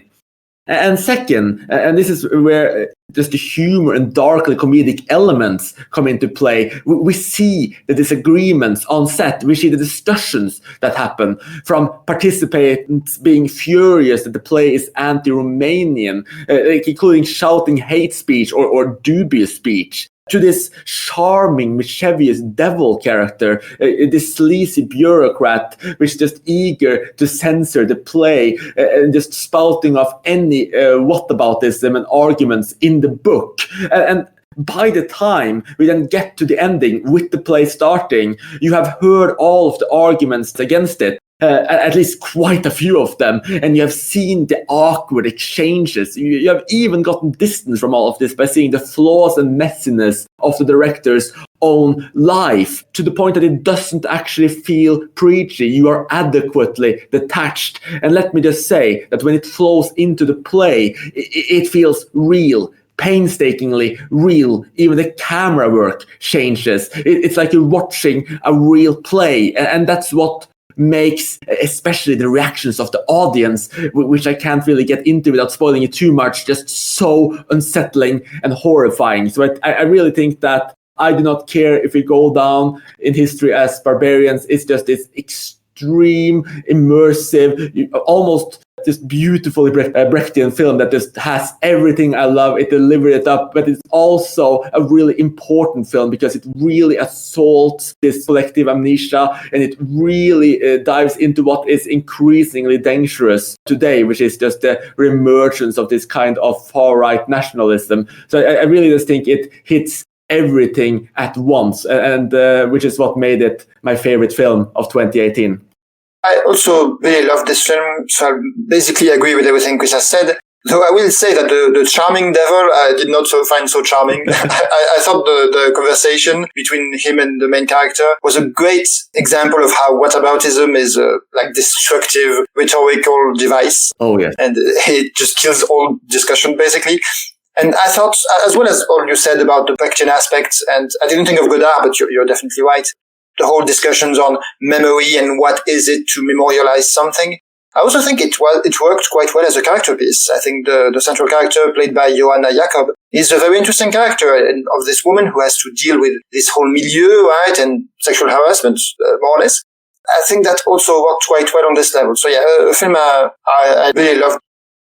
But I Do Not Care If We Go Down in History as Barbarians was a very unusual film. I absolutely love the title, by the way. I think that's a brilliant title for a film. It didn't resonate with me as much as it did with Chris or Matthieu. I learned a lot from it about Romanian culture and history that was fascinating to find out about, because there's things in the film that I had no idea about. One thing that was quite difficult for me was to understand the stance of the director at certain parts, because there's so many meta elements going on. You're not sure who he's poking fun at here, whether it's the people who are ignorant of the past, the people who are acting superior because they're embracing the past. And there's just a lot of things going on that aren't quite clear to me. Now, the ending was probably my favourite part, the reenactment of the past, and it kind of brought back these images of the film Waiting for Guffman by Christopher Guest. Now, although this isn't a mockumentary, it kind of had that playful sense to it towards the end, and I did enjoy that. So it was a fascinating watch, but not one that I would consider among my favourites of the year. Oh, that's perfectly fair, Tom. And for my part, this kind of way that it kind of pokes fun at everybody involved. That's the type of extra detachment that I think really worked here, because and what makes people think it's less preachy, because everyone is essentially put bare. But then you get that final climax, and I think it's really eager to discuss this history, but also discuss the reaction. And given where Romania is right now in terms of the political landscape as well, I think what it really does is hold up a mirror to the society, and it wants to see if people are comfortable with what they're seeing. And at least for me, I think it does it really, really well. It definitely does do that very well, Chris, and it does make it uncomfortable when you think back to it, because obviously it's quite a humorous situation that is presented, but then again we're then acting kind of out of place in our reaction, as the audience at the play are acting out of line with their reaction. So it kind of plays on that, and it makes you feel quite uncomfortable when you consider what the situation and what you're kind of finding amusing. So it is a very interesting film. So I think that's a great way to recommend the film, Tom, because this film really hasn't gotten the exposure that it deserves. So I hope that anyone listening to this will be tempted to get around to it. Well, yes, it definitely is interesting hearing both of you discuss the I Do Not Care film, because when Chris gave us his list of top 5 films of the year, and I was looking at which ones I was going to watch, I was going, 2.5-hour film in Romanian. I don't know if I'm going to put that on my watch list, but that is definitely something that I will try and prioritize now. Really great to hear that, so I'll count that as a success. And on that note, thank you so much for listening, everyone. Remember looking to icmforum.com right now and just share your favorite films from 2018. Tell us if you agree or disagree with our choices and why. And hit us up. Let us know. So thank you all for listening, and join us again soon. You have been listening to Talking Images, the official podcast of icmforum.com.